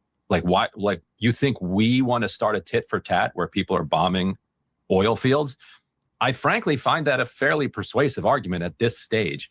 I could imagine if this war continues to descend into chaos and it continues to climb up the escalatory ladder, that Iran may eventually strike an oil field and we may strike all of their oil fields. Do you think Lebanon? I don't think that they. Do you think Lebanon struck the Saudi Aramco facility? I don't think Lebanon did it. I mean, okay. I think their claim that Israel hit this. Once again, great reporting from Ryan Grimm and Jeremy Scahill of Dropsite News. Big shout out to Tim Dillon as well for hosting them. And it makes total sense. From a logical perspective, the idea of pulling these Gulf nations like Saudi Arabia, Qatar, UAE, Bahrain into the war against Iran to say, look, Iran is totally unhinged, bombing everybody. Look at the Arab states even joining in now with the cause. By the way, let's take a look at the map real quick, going back to the reports that the missiles could be coming from the direction of Lebanon and not Iran. This is a map of the Middle East. Here are the Gulf countries in the lower right-hand corner, UAE, Qatar, Bahrain, Dubai, Abu Dhabi, and Lebanon is way up here on the upper left. And very interesting to note the country just to the south of Lebanon. Just an observation, of course. And I'm sure that certain country that I'm referring to would never, ever suggest or entertain any kind of false flag attack against us or any other country, would they? Missiles will hit the mosque and clear the place for the third Bet HaMikdash. That could also be a miracle. If it was up to me, the last time when they shot hundreds of missiles, I would pretend that one missile came from Iran and shoot it down. You know, then all the Arabs will go against Iran and it will be the end of the problems. Wow, we will pretend that one of the missiles came from Iran and then all the Arabs will go against Iran and then it will be the end of all our problems. Insane. So let me ask you this. If Israelis are willing to fake attacks against even their own people, feign anti-Semitism or whatever, what makes you think that they wouldn't sacrifice other countries' populations, Americans, for their own benefit? And that, by the way, was Israeli Rabbi Yosef Mizrachi, who last year said the U.S. should be punished for being a bad ally to Israel. Take a listen. The rain falls fast, boom, like in Florida now. Hurricane over there. Yesterday, that pro-Palestinian dance over there. Today, Hashem destroyed the place. They want to learn the hard way, they learn the hard way. You let these Nazis demonstrate, one day this place will be destroyed. That's how it goes. You get Hashem angry, expect consequences. The United States made a decision against Israel. A few days later, New Orleans was all flooded. Some Christian leaders spoke. They say every time we do something to the chosen people, immediately we have a natural disaster. Someone made a video of every decision the Americans made betraying their best friends, the best ally, Israel.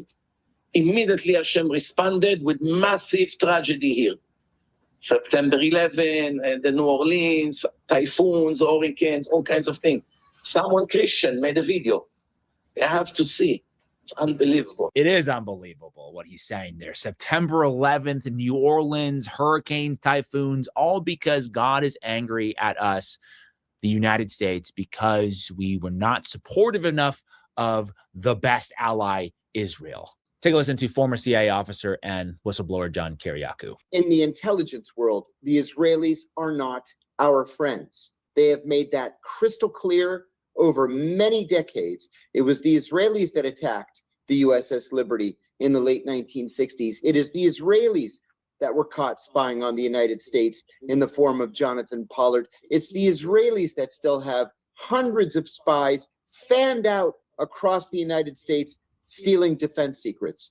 I sometimes or oftentimes feel like a crazy person for repeating the same things over and over, but please, somebody explain to me why we are still allies with Israel. Is that how friends are supposed to treat each other? What the heck is going on here? Look at where our aircraft carriers are right now. We have 2 aircraft carriers in the region, USS Abraham Lincoln right off the coast of Iran. We have another aircraft carrier, USS Ford, that is off the Mediterranean coast of Israel. Now imagine if there were to be some kind of attack on either of these ships, it would be World War III.